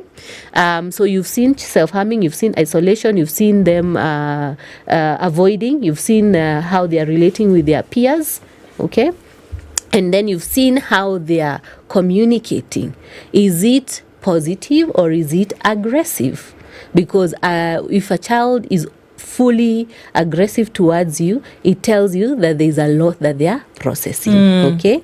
So in their home, how do you give them space to be able to deal with that? Do you talk about what is not working at that time when it's heated?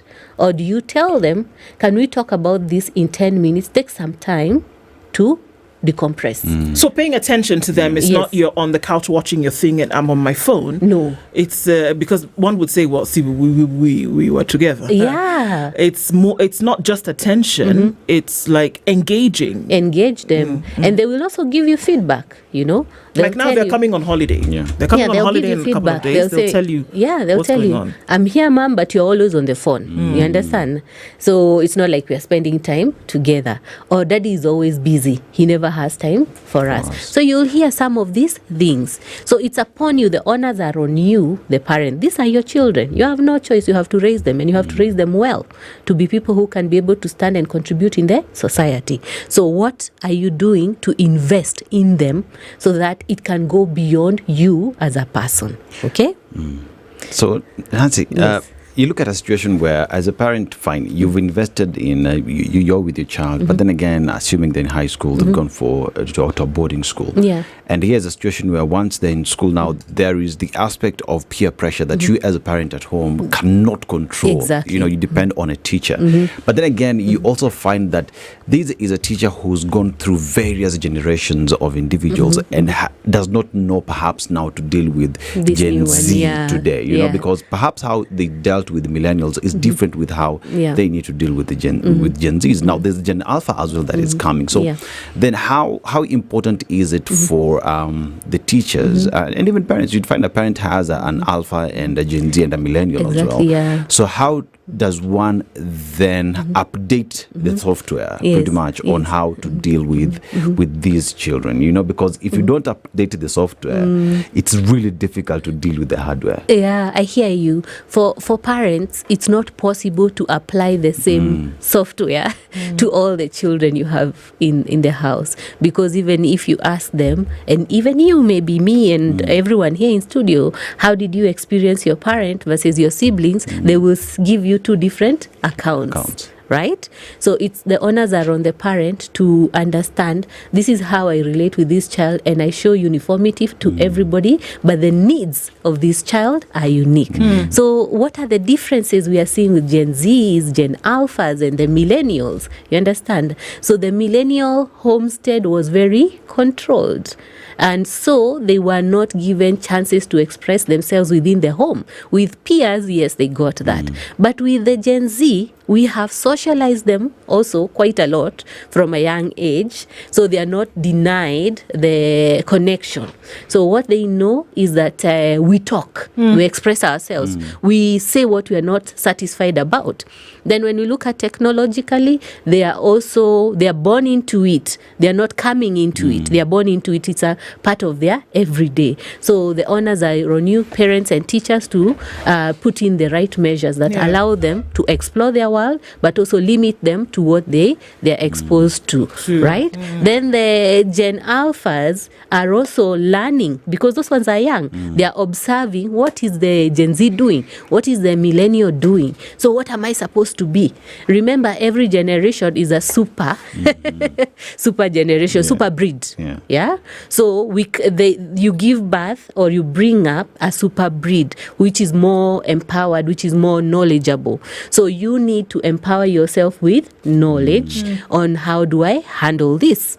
Right? But Nancy, there are those who argue that, come on now, this Gen Z conversation, we're also giving them too many excuses. Yes. There's too much freedom to the extent that they can express dissatisfaction, express themselves whichever way they want. Yeah. Okay? And you're looking at the previous generations, and somebody can argue that discipline doesn't change. Yes. The same way our parents were disciplined, they passed that on to us, that has led to who we are today. And you can't abdicate that and then say, oh, because Gen Z then they're socialized differently, they're exposed differently, they have all this information. It almost looks like you're giving them a free pass. Grow however you want to grow, express yourself, do this, do that. And therefore, we are sacrificing discipline at the altar of saying, okay, this is a different generation. We need to study them. Our generation was not studied. I remember, and I mentioned this, when we were growing up, there was only one TV station, which was KBC. After the news, then there was the bold and the beautiful. Yeah. Before even the news, you're told goes to sleep. Yeah. Whether you have sleep or not, go to sleep. You don't question, you go to sleep. Yeah. We were never allowed to interact in certain circles. When you go out, there was a place where the wazes would go sit. You go play. Yeah. You're not sitting there. So we were trained that way, and it seemed very hard and tough, but then it toughened us to really then become very quick in terms of thinking, understanding limits and all that. So in this context, yes. Are we then extending a lot to what you'd argue this Gen Z and now there's Gen Alpha coming, and then the next one is which one? Don't worry. Whichever one will come. Are we slowly eroding the platform of discipline as we understood it within our culture to now say, look, we need to talk to them, we need to give timeouts? Somebody argue, why would you give a child a timeout that their punishment is you will not eat dinner at 8? That's the punishment. As we were beaten, there was no dinner. You know? And so that then made us become who we are. Are we extending too much? Well, in cases where there is no structure and boundaries or limits, we are extending too much. So the parents and the teachers need to understand how to create structure for this child. When you give a child time out, they are missing out on family time. Using the example I gave out. So they are missing out on family time, and so that is, to them, is not belonging, and they will not want that feeling again. Our parents bait us. I still have marks, right? We all do, by the way. I don't. Right? You Yes. don't have marks? Oh, Well, oh yeah. Do you have marks? Yes. So our parents beat us because that's what was modeled to them. But in today's society, beat a child, that is abuse. Yes. Right? So it's you against the law and against now that child. And the reaction at that time sometimes does not warrant the cost of that relationship. So how do you tame, in a sense, this child to understand what are the boundaries? For example, I'll use your example. But we're using even the word tame as though this child were a wild animal. I've used that on a as an example. All right. Yeah, because when we are teaching behavior, we need to teach the limits of that. How much food should you eat? How much candies should you eat? You know, can you be able to regulate yourself? Can you play the whole day? Can you? Yeah. Yes, to know maybe you have a can of candies, but you're only allowed 2 in a day.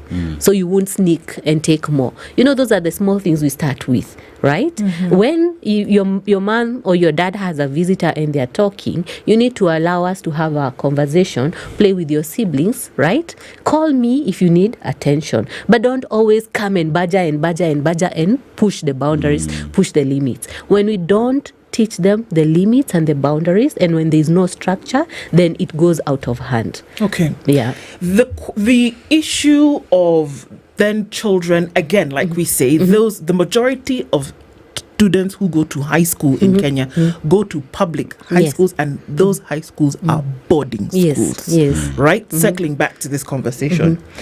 And if we say that we are experiencing a lot of these problems with societal issues, you've mentioned already through and through that the attention is an issue, that the discipline is an issue. Yeah. Should we then, I'm going to take you out of the therapist chair and into the school. That's okay. Should we then have boarding schools?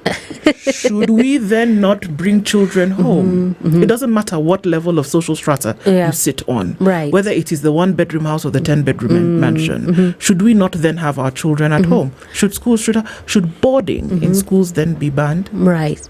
It's a two-edged sword, right? In one sense, it denies the child the opportunity to have the parental guidance through the years that they need parental guidance. Boarding school. Okay. Whereas on the other hand, it allows the child to interact with people from all walks of life.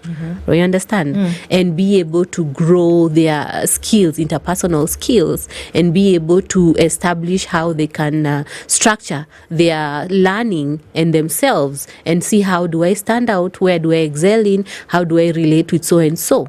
right? And all these are important. So whatever a parent decides to prioritize as a need for their child, if you want them to grow the social skills with different people from all walks of life, and to also have a sense of independence because they are forming their identity, then there's no problem with a boarding school. But do your homework, like what is the teacher-student ratio? What are the facilities that are available in this school? What is the plan of the school in incorporating or putting up what they don't already have? You understand? Rather than sitting back and saying, yeah, my child was admitted in so and so that's the only choice I have, so let them go, right? Because maybe you're taking them there when they're not prepared. And there are also some children who are eager to leave the home setting because they feel really overwhelmed with maybe attention, with being limited. So they do want to go and find themselves. Maybe the home environments are also not healthy, right? So we have that dynamic also at play. Then we also have where maybe parents can say, I will take this child to a school near me because I know the needs of my child. Could be medical, could be emotional, could be whatever it is. So when you understand your child, then you make the right choice for them. But it's not to say that boarding school are entirely a bad thing to have, right? Because then it teaches you early enough that yes, you're not under your parents' shield all the time. There are ways in which you grow yourself. How then do parents get to compensate on that? Because you see, if it's a baby and you put them on timeout, they're missing on family time. Yes. Now here's a point where this is a young adult finding themselves at a very critical time, and you take them to a boarding school. The only time you get to spend with them is a max of 90 days in a year. Yes. 90 days in a year. So you look at that and ask the question then, are parents sacrificing time of raising their children and being with them and understanding them and giving them the quality stewardship that they need for the sake of education? I mean, it's you say it's a double-edged sword, but then how do you get the balance? Interesting. The school system is also family, can also be looked at as family to the child. And in a family, everybody has a role. So this child needs to understand that when I'm in the school family, these are my roles, and this is how I get my needs met, and this is what is expected of me, be it academic or sports performance, and so on and so forth. And also being willing to accept what your abilities are and where you can compensate. Yeah. Then at home, the parent, when the children come, finding time to give them some attention. Can be weekends because maybe you're working over the weekday or whichever day is your off day. Finding time to really be present for this child or for the children, so that you pick on the changes they've gone through. Okay, one of the things that maybe I can say happened to me when I went to a boarding school, my God, I grew fat. I became, because the food was different, and I think my body was fighting on what is healthy, what's not healthy. It went to survival mode. So coming home, I'm very body conscious, right? But my mom was very clear to see that the way I used to express myself has really changed. So she would tell me, you know what? You're very intelligent. And to add on that, you're very beautiful, right? You don't have to cover yourself. You don't have to I used to wear trousers and long t-shirts because I'm very body conscious. But my mom would encourage me be confident. Even if that has changed, it's part of the strategy. I went through that. It helps a child to hear that you're not just a perfect parent. You have gone through some of the struggles they are going through, and they want to hear, how did you deal with it? So they say, Mom, that was kind of dumb, and that's okay. Don't take it personally, right? Ask them, how else would you handle, how have you dealt with such a thing? Then it helps them. So that way, you're not selling your time by giving this child into a boarding school. Right? Okay. Yeah. I hear you saying, even as you start to wind down on this conversation, that we need to normalize this generation parents speaking to this generation children. Yes. Whereby previously children were to be seen and not heard. Yes. That now we are saying, absolutely not. You must spend time with them. You must pay attention. You must answer their questions. You must have that relationship. Yes. Times have changed, but the human beings are still there, whether they're younger or older. So must we then, we have to, whether you're a teacher, whether you're a parent, whether the teacher, I mean, we had a horrifying story this morning of, and which we'll have a discussion about on a later date, of a child who was beaten to death, literally, because there's no conversation that was being had between that child and those teachers. Those lines were broken down a long time ago. So we have to restructure our minds to say, yes, they're children, but they're humans. Are we coming back to that place where we say those things we used to do before, we can't do them anymore? Have conversations. You get to understand who you're dealing with. Yes, it's important to do that, and it's also important for the child to also understand that there are things that have to be prioritized. It's not an ask and give now, right? It's an ask, I have heard you, we can look into this. Give them some wins and also expect them to deliver on certain things. So conversation, communication, relationship building becomes very important. Okay. If we start to have these conversations in truth and authenticity and in honesty, we're likely to see the tensions that we see start to, and it really doesn't matter. We often say that conversations like this are for people who can take a vacation. No, like you can. It doesn't matter. You can. We want to thank you so much, Nancy Wachiro, for being here with us this morning, starting to look into some of these things and to actually take them. The society, community issues that we face have to be part of our daily discussions. Agreed. Thank you so much for joining us this morning. It's our hope that this year, as we go into exams, we'll do so peacefully with more knowledge. Awesome. Good to have these conversations with you, and as we continue, we will look into more as we go ahead. Thanks for being part of this. Good morning. It's 9 a.m. Only way to start your day.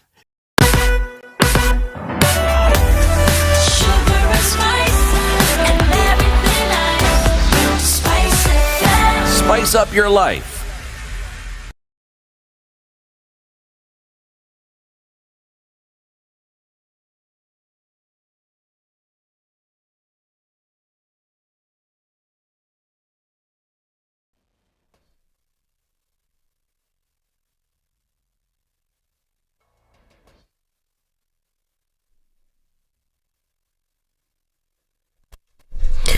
Good morning. This is the News Wire. I'm Leah Obaga. Ugandan President Yoweri Museveni is expected in the country today for an official visit. State House Press Secretary Emmanuel Telam says the visit will take place at 10 a.m. at the State House in Nairobi. Museveni is scheduled to meet with his Kenyan counterpart William Ruto, although the agenda of the meeting was not immediately disclosed. The two leaders are expected to jointly address the press thereafter. The hearing involving Mumias MP Peter Selasie's hate speech case is set to begin today before Milimani Magistrate Paul Mutai. This follows his arrest on May 16th along the Isiolo-Nanyuki Highway and subsequent arraignment on charges of hate speech stemming from remarks made on social media. Selassie had pleaded not guilty and was released on a 200,000 shillings cash bail, or alternatively a 500,000 shillings bond, which was granted during his appearance in court. The court directed the defense to collect documentary evidence from the prosecution, sign the inventory and file it in the court record. The Democracy for the Citizens Party youth officials Wanjiku Thiga and Peter Kinyanjui are expected back in court today among other protesters. This comes following their release on July 16th on 50,000 shillings cash bail each from Kahawa Law Courts. Magistrate Gideon Kiage ruled that they'd be held without sufficient grounds and that the prosecution's charges under the Prevention of Terrorism Act did not override the constitutional presumption of innocence. Thiga and Kawanjira were among dozens of protesters arrested in connection with the June 25th protest, during which several government buildings, including Kiambu and Kikuyu law courts, were torched. Police officers in the Budalangi constituency, Busia County, are investigating an incident in which the body of of an unidentified man was found dumped. Police say the body was spotted on the shoreline of Nalera, Bunyala West Ward, already decomposing. Officer in charge of Bunyala Sub-County, Isaiah Mose, said the body was discovered on the shoreline by fishermen who were engaged in fishing activities before reporting the sighting to authorities. Mose added that a call has been made for anyone who has lost a relative to come forward and identify the body. The Machakos County government has been criticized following the demolition of roadside stalls in Miwani area. The owners of the businesses claim that the demolition was carried out without notice, an act that has cost them thousands of shillings. They've also accused Governor Wamvinya Ndeti for failing to defend them against the demolition. Yenye tumejenga ilikosa around 60,000 kuisimamisha hapa, na hivyo bado ilikuwa inaendelea. Na kuna vitu zingine tulikuwa tumeweka ndani, vitu ndogo ndogo ya kwanza biashara. Wanafaa kuconsider like hata kama mnakuja kubomoa, mnaambia watu like hapa hivi mnahitajiki hapo, mfai mjipange. Sasa angalia bona kitu kama hii, hata wangeniambia ningetoa ningeenda niweke mahali pengine. Hapa ndio tulikuwa tunatafuta riziki yetu, na tulipokuja hapa tuliambiwa ni chakula mezani, pesa mfukoni. Na sasa tunashangaa ni chakula gani, pesa gani, na sasa vibanda vyetu vimebomolewa. DCP Deputy Chairman Cleophas Malala has warned some politicians from outside Kakamega County against pressurizing Malava voters to elect a candidate for the local seat through the ruling UDA party. Addressing Kimangeti residents while campaigning for DCP candidate Edgar Busiega, Malala said there is need for these politicians to give Malava residents a chance to elect a leader of their choice. Tumesema watu wa nje watuachie sisi watoto wa Kakamega na Malava tuamue sisi wenyewe, si ndio? So mkiona mtu yoyote hapa analetwa na watu wa nje, mjue huyo ni project, si ndio? Mtu yoyote na mtu wa nje akikuja hapa, huyo ni project. Mnajua hapa Kakamega nimeona Musalia Mudavadi amekuja juzi, kwake ni Mudete Vihiga. That's the news wire. I'm Lea Ubanga.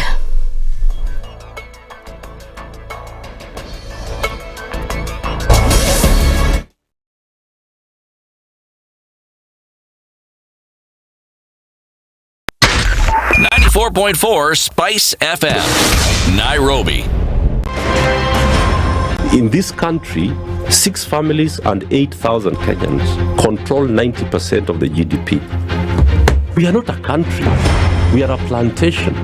We work for Ruto. When you're telling the judges court orders are papers or they will not obey court orders, they're sitting and you're seeking orders from them. So how are they supposed to interpret it? Isn't it an oxymoron? When you see a judiciary that seems to be under some control somewhere, you start questioning. We have very powerful governors, but they don't use their offices to serve the people. If you are not shameful to do what you are doing, why should we protect you? I'm human. Everybody's human. So when you're told, kuja tuongee, I mean, you'd be a fool to say, stagi kuongea. Conversations have to be had, you know? People in leadership should only go into leadership if they are ready and willing to change the lot of the people. The Situation Room, Kenya's biggest conversation. One of the things that are ailing our country is negative ethnicity. You find you as a state officer, instead of thinking as a Kenyan, you think like a tribal person. Let me tell you something. The biggest problem we have had in this country is a leadership deficit.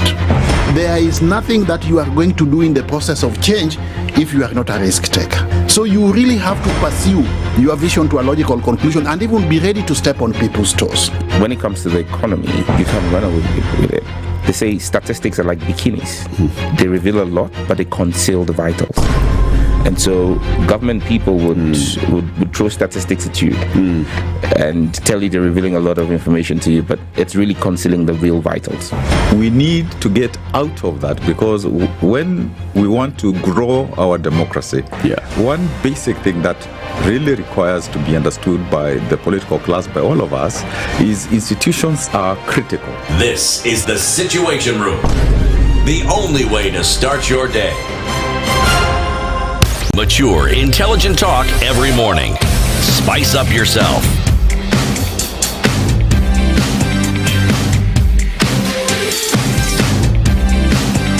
Mornings done right. 94. Today is that day where it's just one after the other after the other. Societal issues that we look into one after the other, and we continue with another one this hour. But before we do, Dennis has been connecting us all day, every day. Who is now where? You said? Pick.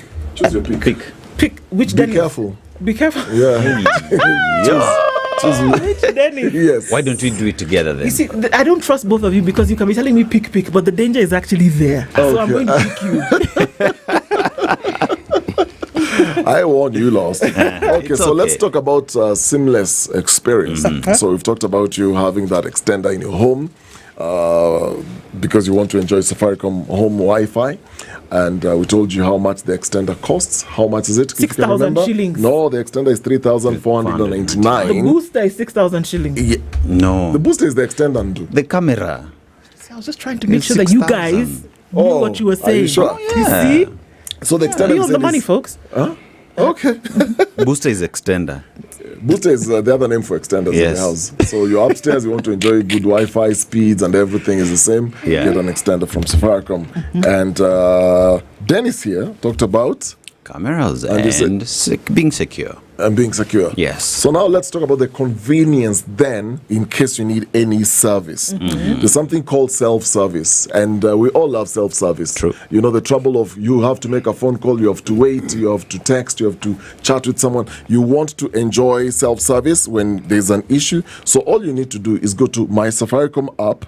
For Safaricom Home Fiber, when you need to either change your password because you suspect somebody has hacked into your password and they're using your Wi-Fi. Your housey just gave it to everyone else in the apartment. Yes, and you know how sometimes you have to deter people from hacking. Yeah. You'll always find somebody changing even the username of their password. Not the username, not just the password. Yeah. They might call the Wi-Fi Saitan, virus, Al Shabaab, or virus.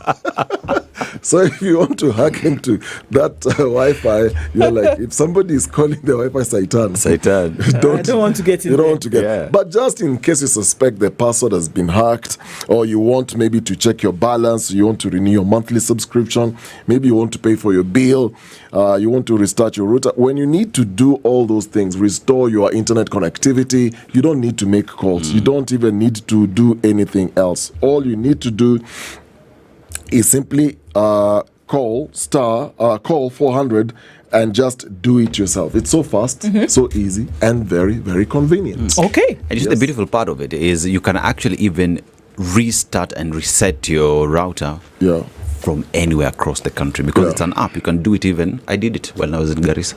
Oh, yeah. So you don't need to make any calls. Nope. You just go to My Safaricom app for Safaricom Home Fiber and you can do all those things there. Yes. So Safaricom feels good to be home. Fantastic. And so that's the way to get into a connection. We're getting into conversation this hour. Our guest is already seated in the hot seat. It is something that took the nation by storm, 2003 to 2004, 3 years ago now. And we're probably seeing the reoccurrence of such. The question is, if it ever died. Reverend Tony Kiama is a lead pastor at KG River of God Church. He's here with us this morning. Good morning. Morning. How are you doing? Good. Karibu sana. Asante sana ndu. For the first time, you're in the hot seat of the Situation Room. And we're going to be discussing something that is quite hot in the country and it's leaving shivers down our spines, all of us. And so we're just trying to look for, where are we? We're looking into the desperate search for religion. The thin line between cults and religion. We're going to get into it. So before we do, we normally share a proverb every morning. We go to a different African country and we hear what the Wahenga of that country have said. And then we give you this lovely work of interpreting that particular proverb. Dennis Aseto will tell you which country we're in, and we'd like to hear your interpretation of today's proverb. And you see, when you talk about Proverbs, Reverend always deals with the book of Proverbs, so this will be easy peasy. But we are in Madagascar, also known as Vanilla Land, home of Lema. The only country that has that. And our proverb today Don't rely only on the head, but also trust the mouth. How not only trust in rely the head. on the head, but also trust the mouth. Not just the head, but the mouth. Wow, okay. That's interesting. Do not just rely on the head. I think the assumption is that the head thinks, but the mouth only speaks what's in the heart. Yeah, so don't be quick to speak, but give it some time to think. Yeah. Coordination muhimu sana at that point. Yeah, because, yeah. Well put. Well put indeed. 637 is the number of people on a list. This list was presented to the ministry officials in Malindi sub-county in Kilifi County in 2023.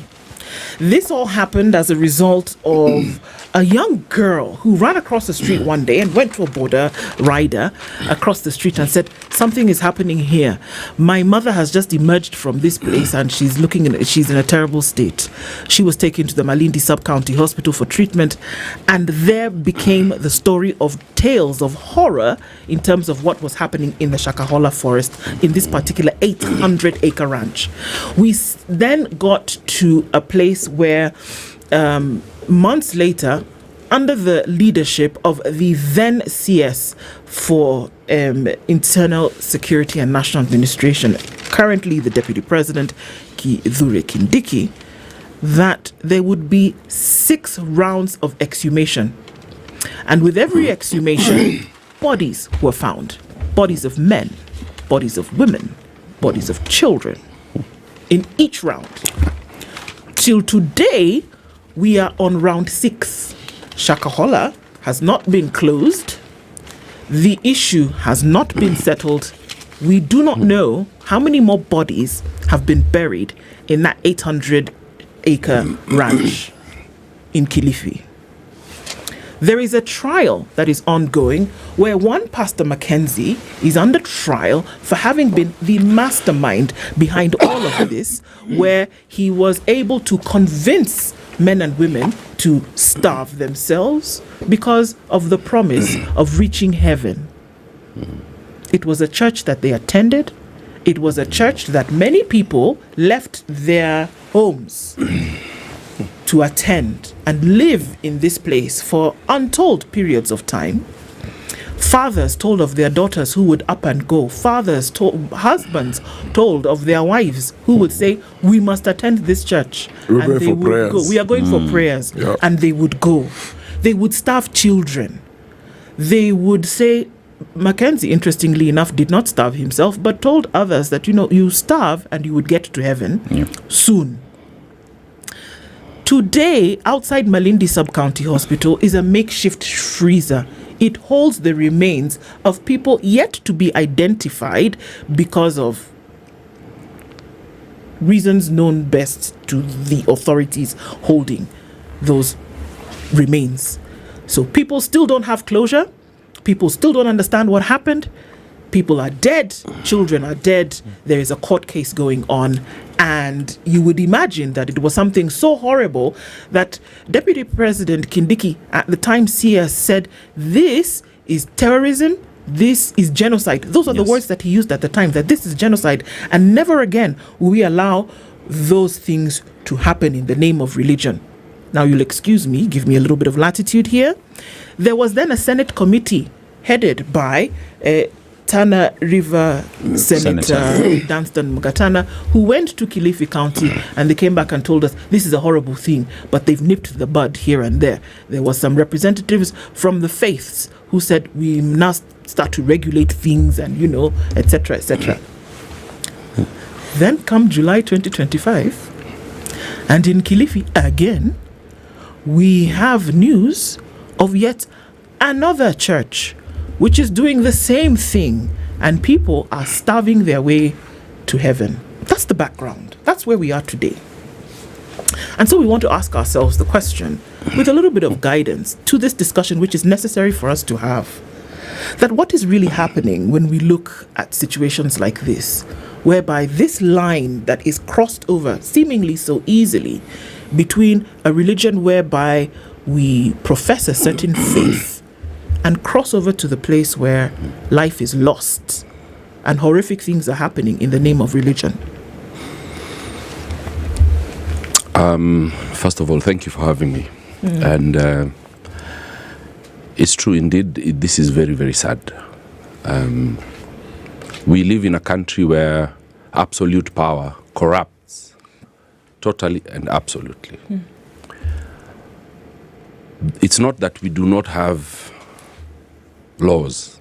It is the implementation or the goodwill to implement those laws that we don't have. I think it's important for us to ask ourselves critical questions. Number one, when Mackenzie was arrested, was that the first time he was arrested? No, that wasn't the first time. What he's practicing is witchcraft. It's human sacrifice. Okay. It's not church. It's human sacrifice. It's witchcraft within the church. That's not the first time. So the question for us we should be asking is, every other time that he had been arrested, why did they let him go? That's number one. Number two, did the authorities know? Yes, they did. That's why they had arrested him beforehand. And then, you remember, when he was arrested, there were two of them. Him and Ezekiel. Now, by the time the DCI were going to arrest Ezekiel, they didn't just walk by the side of the road and arrest anyone. They had facts on the ground that this man was involved.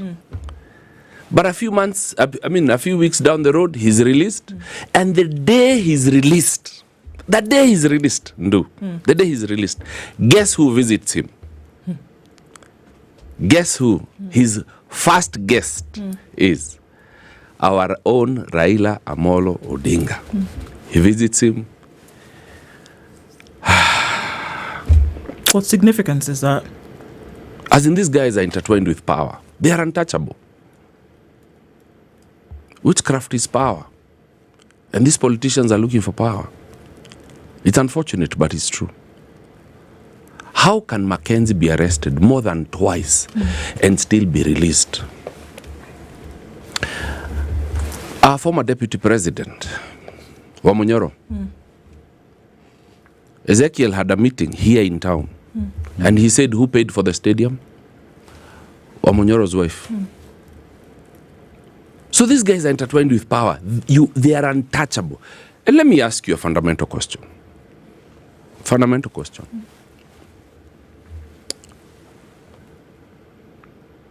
When the bodies were first exhumed, when we got to body number 39 or number 40, the media was kicked out. Yes, we were. You guys were kicked out. Red Cross. Imagine Red Cross. Waliabua wanyoroshe. Why? What is it they were hiding? From body number 1 to body number 39 or number 40, the public was in there. People were taking videos. The media was there. So from 40 onwards, why did they hide? What is this they didn't want the world to know? That the world has never known. Where were those other bodies found? Zilikuwa kwa shamba ya nani? How come, and I keep asking myself, how come no one is asking those questions? Even you, the media, how come you're not asking those questions? Yeah. And those are critical questions that I think we need to have answers to do. And both Eric's. Dennis's, yes. How come no one is asking those fundamental questions? Walifukuzwa kwa nini? And then the president sets up a commission. And they go and sit in Shakahala and they investigate. And that report has never been made public. What did they find that has never been made public? Why? What are they hiding? There's more than meets the eye. Is that what you're trying to Exactly. You only hide what you don't want the public to know. All of us here have secrets. Why are they called secrets? Because we shall either be destroyed or we shall be ashamed if that truth comes out. So that's why they're hiding it. And that's a truth. People who live in glass houses don't throw stones. And I think we have serious fundamental questions that we must ask in terms of religion. And things have been going south, not just in Shakahala, things have been going south, but no one is asking questions. And people have been getting away with murder, and no one is saying anything. For example, let me ask you, Standard newspaper, how many times have you put up headlines of this money stolen by so-and-so, and there's evidence stipulated? What happens? It's a headline, and then after that... Exactly.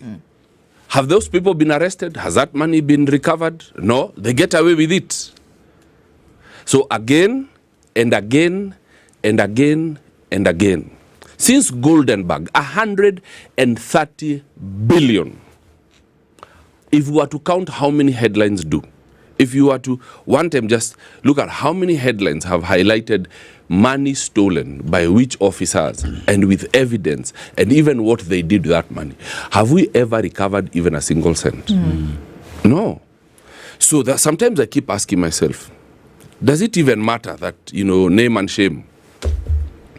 Hata tukiwatangaza, then tutapelekwa, watapelekwa. They just mtatangaza alafu, macho ya chura ajui ng'ombe kunywa maji. The dog barks, but the train moves on. And that's the situation in Kenya today. And it's sad. And this will not be the first or the last time that human sacrifice is practiced in church. So things started going bad a while back, even within our leaders. If you are to critically look at even some of the people who are advising president, even if you just critically look at some of the, clergy, that no one wants to touch, and what they are doing is wrong. For example, let me give you an example. And maybe this is a question. I might not have all the facts. But let me ask a question. Bishop Mark Kariuki, an elder in this country, he's the one who prayed for the president when he took over power. Mark Kariuki was elected 20 years plus. He's a bishop of Deliverance Church. Yes. So once you are elected, and correct me if I'm wrong, this is a live telecast, so talk to me, guys. So he's elected, and then the first thing he does when he gets into power is suspends the constitution of the church. How? Bwana asifiwe. Okay, here we go. That's fair, son. So you suspend the constitution. So you are bishop for life. And you are untouchable. Alafu wewe ndio unakuja kuombea praise. No me suspend constitution. Sema mafia. Are you saying there is a mafia in the church? Nasema, I think we have to ask ourselves serious questions. Archbishop Arthur Kitonga, he retires in a public meeting. He declared, nimeretire, I'm stepping away from power. Akapatia nambaka funguo za gari. Akaambia pia pasi mwingine hapo, no wache kuuza mafuta kutoka leo, nimekuambia hivyo. And it was a great day. People celebrated a great man, Redeemed Gospel Churches International. Ameretire. Alafu. Maybe a year or less. Akarudi. Kasema nimerudi. Ameretire. Mchana. Mchana na aka hand over power na tuka celebrate na ala tuenda binguni. Akakaa kidogo akarudi akasema nimerudi watu wangu. Ala Bishop Lai aliona na meno. Tumerudi aje tena. To do what? Ala si amerudi. Ulikuwa umehama ukarudi ukasema I'm back. Songeni, ishieni, jipangeni. I'm back. Status quo. Church ka break mara tatu. So, by the time we are getting to Mackenzie, things went bad zamani. And no one is able to ask questions. Even those days of Mackenzie. Can you ask yourself, when did you ever see some of these clergy stand up and rebuke Mackenzie? or make statements or condemn what is going on. Hakuna, wamenyamaza tu. Prezi juzi, UN, akavote for LGBTQ. Did you see any of these clergy saying that we want to advise our president to rescind his decision and we condemn with the strongest terms possible? Because the God who destroyed Sodom and Gomorrah still lives. He hasn't changed. Bado yuko. Still hates homosexuality and LGBTQ. It's nonsense. Still lives. But the church said absolutely nothing. So by the time we are getting to Mackenzie and his lookalikes, the people who would be condemning him, NCCK, EAK, people who live in glass houses don't throw stones. So what are we saying? That in this case, whereby we see a reoccurring of what this horrible thing was, there's some water over there for you, there's some horrible things that we saw happening in 2023, that they reoccur today, and we're talking about crossing the lines between cultism and religion. It is not possible then for anybody to say, this is the way in which you should go. Let's have a Senate committee and let's have this kind of committee where we'll include pastors and imams and we'll include people from the government. It's not possible to do that because the moral compass is already misdirected. That's funfair. It's just for the world to see, Allah, that something is being done but actually nothing is being done. Yeah. Let me ask you a question. It's an open secret. Traffic police collect bribes. Every roadblock is a toll station. Sindio? We all Kenyans. Yeah. Msiniangalie ni kama mpitagi kwa hizo barabara. Tunakusikiza. Msikae ni kama nyuishi hapa Spice. So mtembeaki kwa zile barabara si mtembea. Sababu wanagi watu wakitoa mafinje. Labda hata jiji mshatoa. But the question is, alafu once in a while Dora DCI wameenda wakashika some unfortunate traffic police wamewakimbiza wakawashika. Ndio at least kuonekana ni kama watu bado wako job, si ndio? Yeah. But in actual sense, the money that is collected there is in hundreds of millions. Hiyo pesa huenda, it must go somewhere up there. Si ndio? Yes. So in essence, what we are seeing here is funfair. It's nonsense. Ni drama, ni vitimbi. But the actual thugs are seated somewhere, in an office somewhere. And that's the reason why Ojwang Alfred died. But you see, the question for me is how come you guys, even in the media, are not asking the critical questions? Because you guys are seated here. Kwa nini hamulizagi hizo swali ngumu? Let me ask you a question. Swali zile watu waulizi, na swali muuliza na Shakahala, ni aje kwani, huku kunaendaje? It's like the days of judges. CITAM is one of the biggest denominations in this country. Sindio? Yes. Ilikuwaga PAG, Pentecostal Assemblies of God. Church ya Waluya, sindio? Wakakuja Tao, wakabai Valley Road, na ikashika mbaya, na Prezi akakuwa huko. The late His Excellency Daniel Toroitich Arap Moi, may the Lord bless his soul. Bishop alikuwa anakaa huko Western Kenya huko. Kabla ufike majengo hapo nyuma, hapo mahali Tigo hapo nyuma. Kidogo si PAG ni CITAM. Christ is the answer ministry, sindio? Yes. Kuliendaje? Ndio ikatoka PAG ikaenda CITAM. Kuna mtu aligongwa in the church. Ule bishop wa, mimi naweza taka mtu aniambie hiyo story vizuri. Juu yenyewe hata mujiuliza hizo swali. Na jiulizaje ilitokaje kukua PAG ikakuwa CITAM? Juu ilikuwa na NPC. They changed the name. You can rebrand. Just a few branches. Alafu mkawacha ingine. Mbona hawaku rebrand ile iko Bahati? PAG ile iko Bahako na iko rebrandiwa. How can a church have two bishops?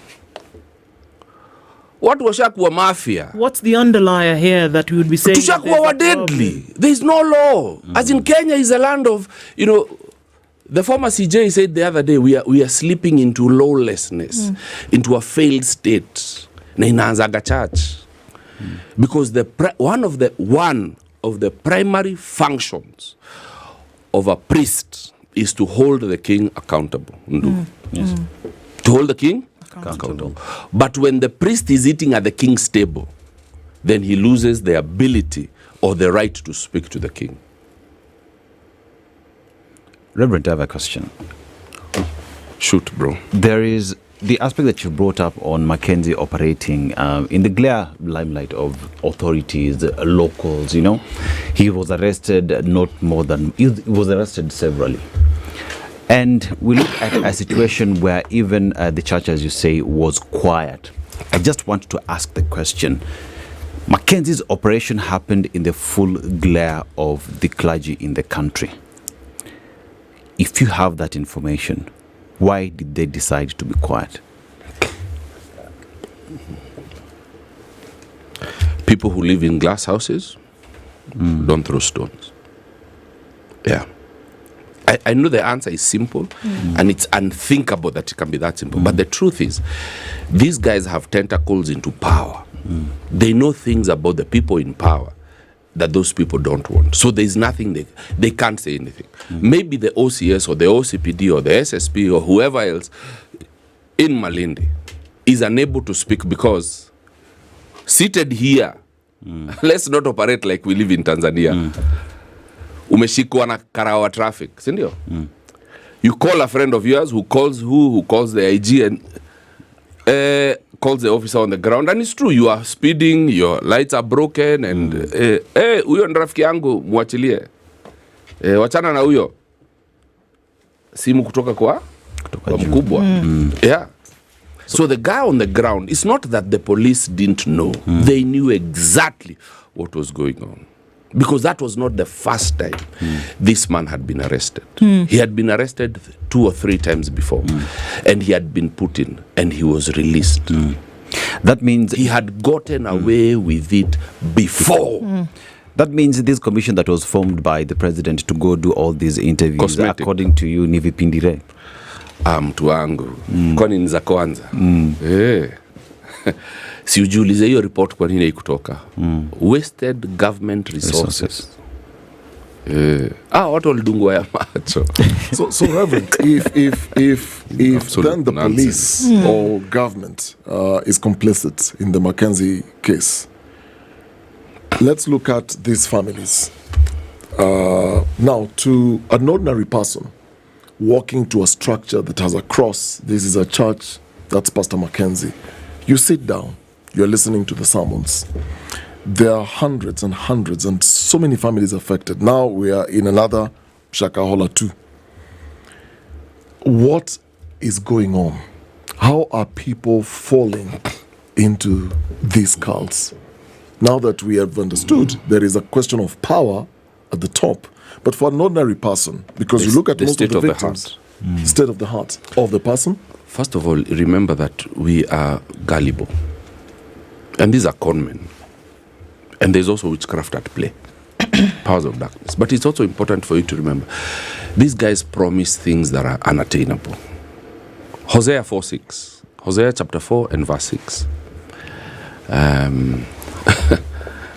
I guess siko church because after kusema Hosea 4:6 ingeko kwa screen. Yeah.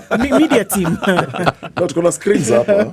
Media team hapa ndio wamezubaa. Okay, scripture. Hosea 4:6.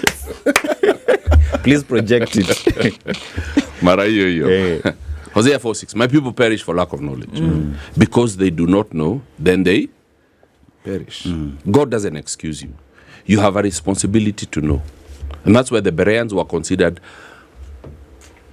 more noble than everybody else. Why? Because they sought the scriptures for themselves. Now, these people who are saying fast until you die, you need to go back to scripture. Or fast until you go to heaven. Exactly. Or in order to go to heaven. You need to go back to the scripture and ask yourself, did anyone ever go through heaven through starvation? Because it's not, now this is not fasting, it's starvation.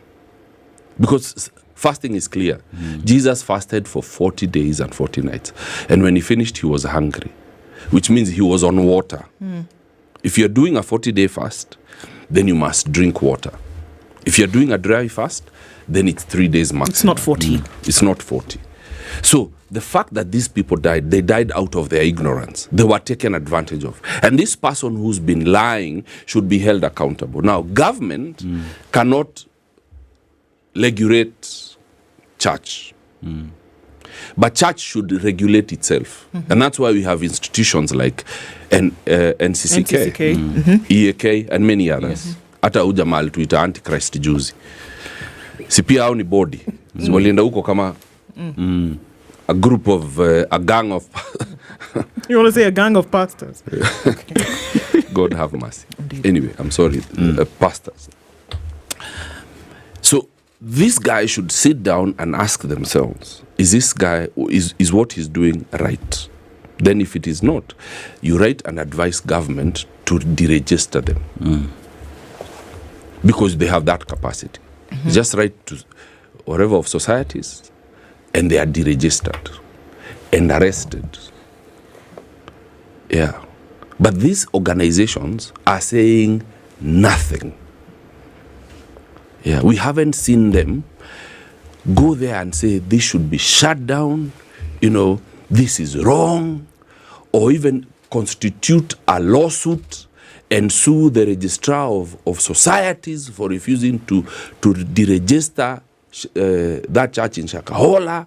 You get what I'm saying? But by your admission, Reverend Kama, you said that we keep secrets, we keep things quiet for many reasons. One of those is to protect ourselves for fear, for shame, other things. If you say that the bodies that are responsible morally in Kenya today were quiet, because remember, we are not just talking about Shakahala that happened in January 2023 and then found its way till it's still an issue today. We are talking about another case that has happened in the same place, in the same county, in the same manner, with same Kenyans. And the other case has not even been concluded. Exactly. He hasn't even been sentenced. Okay? So what would be the gain of silence here? Why would bodies that have been given the responsibility be quiet, according to why? Remove the my sister, things that break my heart. Kuna saa musiki nikaandalia yani. I think there are only two reasons why someone would choose to stay silent. Either they are a coward or they are a beneficiary. Two things. The only reason why you would say nothing, and remember, for evil to prevail, then good people must say nothing. And there are only two reasons, in my humble opinion, why people say nothing. Number one is you're afraid of the consequences. Number two, you're a beneficiary. You're benefiting from this whole mess. Because why would you be quiet? Why would we agree for it to happen again? We have failed. People came from all over, from Western, from Central, from all over the country to Shakahala. The government knew. The police knew. The first person who should have resigned at that point should have been the IG. And then the Minister for Internal Security. They should have resigned immediately. But how did we reward them? How did we reward the Minister of Internal Security? He's a deputy president today. And the issues of Shakahala have not been resolved. As in, seriously speaking, munataka tuende? Yani, forgive me. Reverend, if you look at the case of Shakahala, because you've said those who are then in power need to be accountable, there was the argument that when they were digging these graves and they were looking at all these numbers, this thing had happened from the previous regime. Yani walikuta ishafanyika, but it had already happened. So if we try to trace the roots of what then led to this, you then have to really dig and really, really go back. And I like from where you had started and said, we need to go back and see where the systems were broken. And you gave the example and you mentioned names, and those names that you're mentioning are what then you would refer to as the fathers of the church in this country.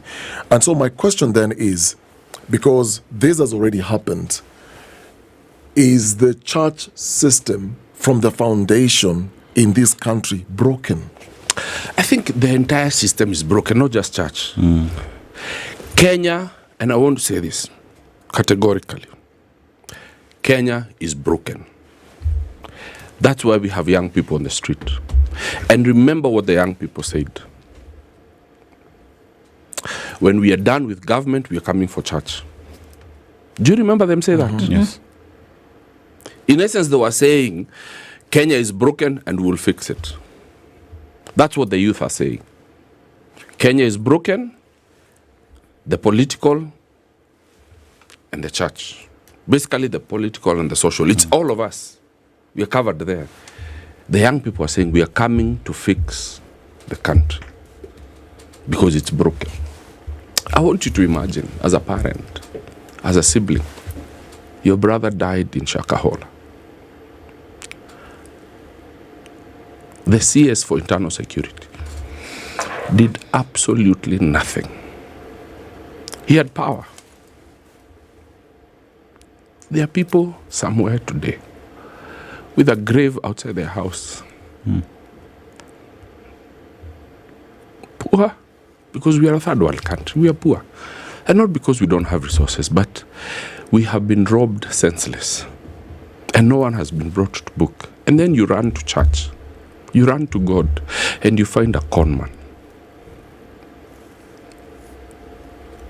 Shakespeare once said, any fool in error will find a verse in scripture to support their folly. And then the man who was the CS for internal security, today is deputy president. We reward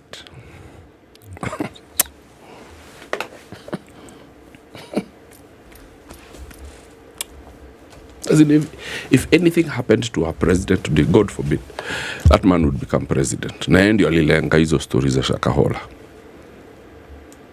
That's how broken we are. That's how broken we are. Reverend, with the position where we find ourselves today with the church and how broken it is as a system in the country as well, does the church have an opportunity to reclaim its position in the country? And what would it take for us to get back to a position where the church would speak to power and Kenyans would get to trust it again? I know it will sound cliche, but only God can get us out of this mess. God is all we have right now.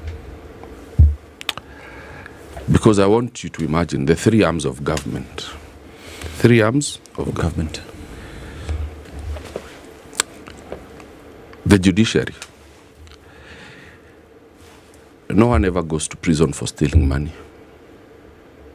As in these people who are running to church, who are so desperate, feeling like the bottom of the shoe, they can't make ends meet. And maybe one of these days, as you're talking about education, I want you guys to, one of these days, I want you guys to calculate the salary of a primary school teacher. And how much does it take to take a child to university? And ask yourself, if a primary school teacher, in their salary, they can take their children to campus, if they can afford from their salary. We already know the answer. Can you imagine the level of desperation? You are a teacher and you're so desperate and you turn to God and then you fall into the hands of a con man. I want to hold you on that just because this is essentially what we're talking about.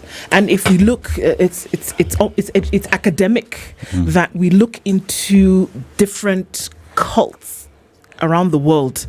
Yeah. And that the leaders of these cults, we often want to say that they are, half-witted people sitting in the corner somewhere. No, these are intelligent men and women. They are brilliant and they've known what to do and essentially have been able to prey on the desperation of people. I'm seeing comments here as well, and that would merge that with the question that do we then see the proliferation of things like this? And that's why it's possible in less than 4 years after such a tragedy occurred over time. It was not a one-day thing. It was over time. Because from the exhumation reports that we see, there were some bodies that were, the remains that were just bones. We know how long it takes for a body to decompose to when it's just bones. There were those that were just decomposing. So this happened over time. Yeah. Now, if we say that somebody, we see the pictures in court today, but this is a brilliant man. He knew what he was doing. Of course. This desperation that you speak of, is it desperation? Is it gullibility that is taking people to these houses? It's both. They're gullible, but they're also desperate. And who should be protecting us? Because the government has a responsibility too, but also the church. And that's why the church formed institutions like NCCK and EAK, so that they can regulate themselves and advise government on religious issues. So is the church compromised today? Totally. The church is as broken as the government. And remember, the church is the moral fabric of the society. So when the church is broken, then the society is in pieces. And I've given you examples. I've asked questions here. How can a bishop suspend the constitution of a major church and get away with it? How can somebody retire, sign on a dotted line, and leave, and then a few months later, he comes back and says, Nimerudi?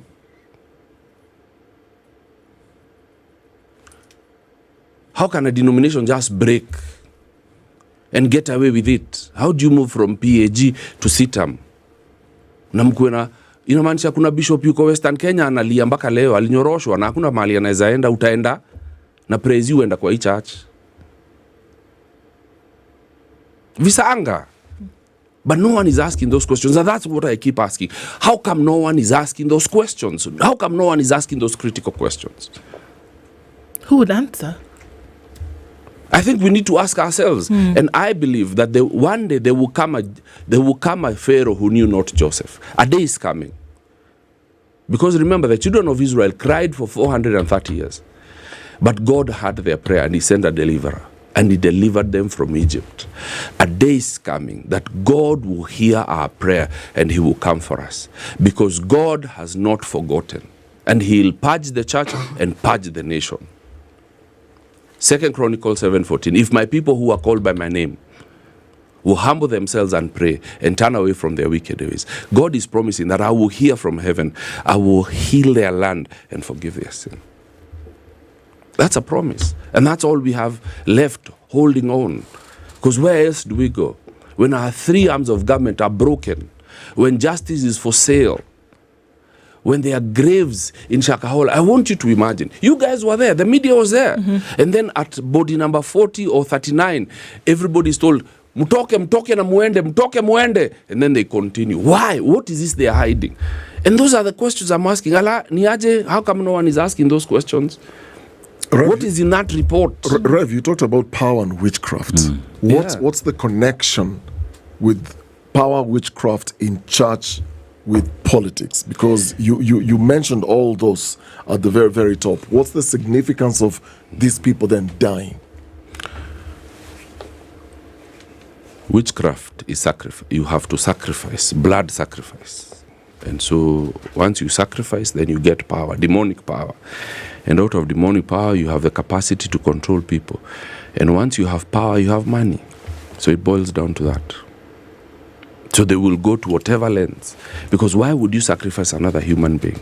Why would you shed the blood of another? It's demonic.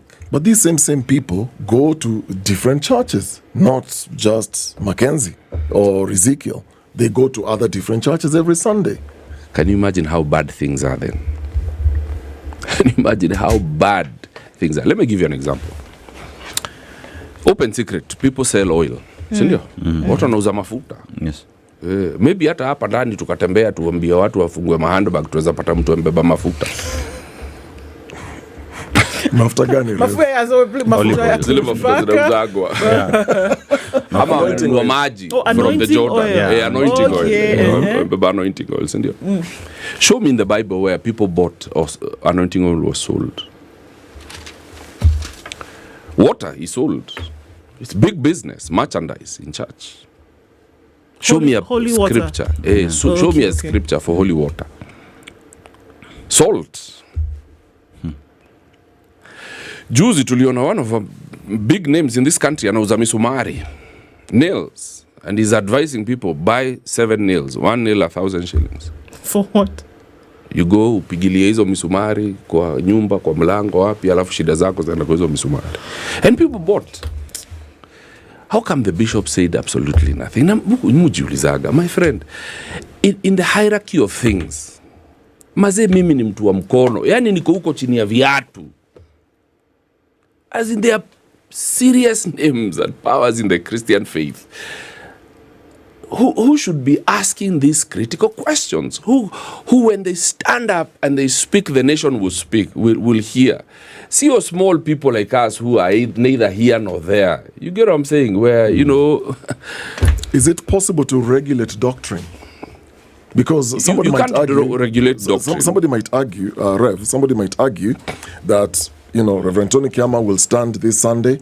Nobody has told you this is what you need to preach. You can decide you want to preach from Hosea 4:6, have your own interpretation, have your own revelation, and you can get away with it from your own doctrine. Another church somewhere, somebody will come up and say, God spoke to me that this cup, if you touch it, you're going to get healed. How do you regulate these different versions of interpretations or revelations, so to speak? Or somebody will say, God spoke to me at night and told me we all go to the river, we need to get baptized at this time of the night, and this, and just people follow. It must be guided by scripture, number one. It must be guided by scripture. If it's not in scripture, then it's not biblical. Yes. And that's why we have some of these bodies. And I said, that's why we have EAK, we have NCCK, and several other bodies that are supposed to self-regulate the church. So that those things, and some of the people seated in those bodies are theologians, brilliant minds. They will sit and they will say, okay, fungua Bible yako na mimi, bare minimum. The irreducible minimum is, let's look at scripture. What does the Bible say? Okay, unauza mafuta. Tuoneshe na Yesu aliuza mafuta wapi? Nani aliuziwa mafuta? It can be a new revelation I received. Then it must be backed by scripture, because there is no revelation outside of the scripture. And I want to tell you, any revelation outside of scripture that cannot be supported by this is witchcraft. Neurogi. But we don't want to say that. So, whereby we could be looking at a situation where it is one church that was involved and one individual involved where they were taking, you know, people to heaven via way of starvation. What I'm hearing you say is that there's a much deeper issue that is happening and it's not being addressed. Yeah, because if the church does not have the capacity to regulate itself, then we have failed. Where are we going as a church? Our church leaders. And for me, the problem is the fact that it is the president who formed the commission to go and investigate Shakahala. That in itself is a problem. The leaders of the church fathers in this country should have gathered themselves together and said, you know what, guys, there's a problem here, let us resolve it. Because there are many times when they gather together and make political statements. We have seen, you know, press statements released by our church fathers, and we respect them. And I want to say this respectfully, with all due respect. Hapa kwa Shakahala mulituangusha. Walituangusha. Because it's at that point, if 400 or 600 and... So the number... Missing is over 600. It's over 630. If that does not solicit their attention, where they would gather together and make a press statement and say, we distance ourselves from these people and we no longer, it is not part of the church and this is witchcraft and it is criminal and we condemn it and we ask the judiciary to proceed with speed to conclude this. If that is what they had done 3 years ago, or 2 years ago, we would not have had this new one. But individuals believe in their hearts, don't they, to some extent? And it's the individuals who flock these churches. Yeah, but you see, if they had been regulated, then they wouldn't be there. You remember when we used to watch Vitimbi? Ili iwe funzo kwako na wengine kama wewe. Hii koti imekupata na hatia na tumekufunga kwa kipindi cha... So that it shall be a lesson. Yeah. Let me ask you guys. People jump lights. But kwa nini hawarukagi lights pale Kenyatta Avenue? Usikarawa na kuoga chonjo. That's the only reason why people don't jump lights there. Huku kwingine watu ruka lights ni kama haziko. Lakini za Kenyatta Avenue huwezi ruka. Kwa sababu unajua hapo ukiruka saa hiyo hata hakuna mahali pa kuhepa, jam ndio ile. So if you know somebody's watching, you're going to behave yourself. Exactly. Yeah. And I need to remind our church fathers today, Hebrews 12:1, there's a huge cloud of witnesses that is watching us.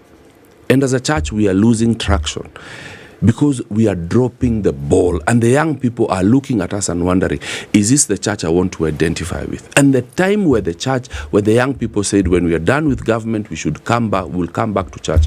That should have been our red flag to realize that we have lost it. And the question I keep asking is this: will there be church when we are gone? Or will we be like Europe, where there were churches, beautiful churches that costed millions of pounds, but today they are clubs not because Europe has no people, not because the UK has no people, but they no longer, the churches have no people, they have no followers. The Christian faith is dying there because of things like this. Yeah. May the Lord have mercy on us. Is the relationship between politics and the religious groups, because you find the money that exchanges hands between politicians and churches making it difficult for Kenyans today to say, we believe and respect the church? First of all, I don't think the politicians respect the church anymore.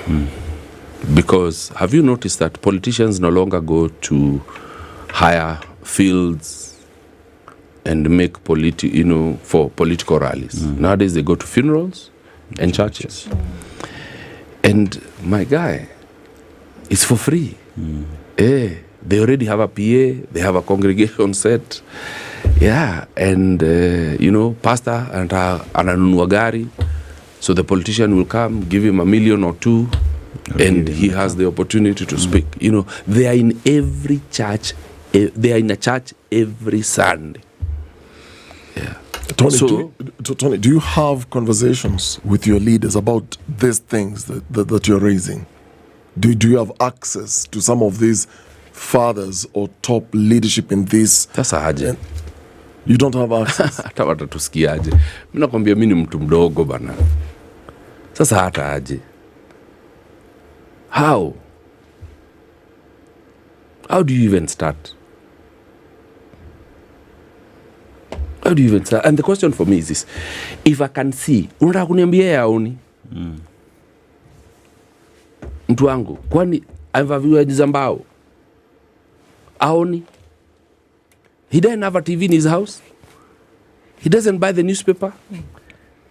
These guys, when they walk into the office, there are 3 newspapers there. They have huge screens. They know. The question for me I'm asking is this: why don't they care? That's the question I want to find out. Why aren't they condemning it? Why? Why aren't they up in arms? Kwa nini hawasemi? It's not that they don't know. Naenda kuambia nini hawajui. They have access to more information than me. Me, I only have access to what I see on TV. Them, they have access to intelligence. Some of these pastors have access to intelligence, not just what we read in the paper, me and you here. We don't have access to intelligence. It's what we see on social media, gazeti na TV. That's as much as our source of information. Them, they have intelligence. So how come they are saying nothing? And that's what we must ask. And time doesn't allow us to go beyond this, but it does allow us to have a second part of this conversation with you, Rev, to then be able to come back and look at other aspects that we've been asking questions about for a long time. And sometimes, like you said, we can ask the question and may not necessarily get the answer, but it puts the conversation right into the center of discourse. Thank you so much for being here this morning. I have one request. Let's go. Can I say a prayer for Kenya? It's necessary at this point. Father, in the name of Jesus Christ, I pray for the nation of Kenya. And Lord, in the name of Jesus Christ, your word prescribes, as a doctor would prescribe, that we should pray for those in authority. And today, I want to pray for the head of state, the 3 arms of government. I also want to pray for the leaders in the church, that, Lord, I pray that you would convict them, that you would correct them, and that you would instruct them through your Holy Spirit and your word. That, Lord, you would turn their hearts, that this nation would turn to you. Oh God, have you forgotten Kenya? And I pray that you would remember. Remember all the families that have lost their loved ones in Shakahala and in this new place in Kilifi, Almighty God. Oh Father, have mercy, have mercy, have mercy. And remember the nation of Kenya. For we dedicate it into your hands. In the name of the Father, the Son, and the Holy Spirit. Amen.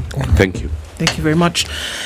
Reminder of an opportunity for you to get onto the Loop app this morning, even as we close the show at a few minutes after 10 o'clock. Get onto the Loop app, get onto the Grow tab, and then take a screenshot rather, of your application. Let us know what that is. If you haven't downloaded the Loop app, do it today on your Google Play Store, Apple App Store, and send us that screenshot. It could be an extension of 5,000 bob for you. Remember that Loop is not just an app, it's a lifestyle. Good morning at 2 minutes past 10.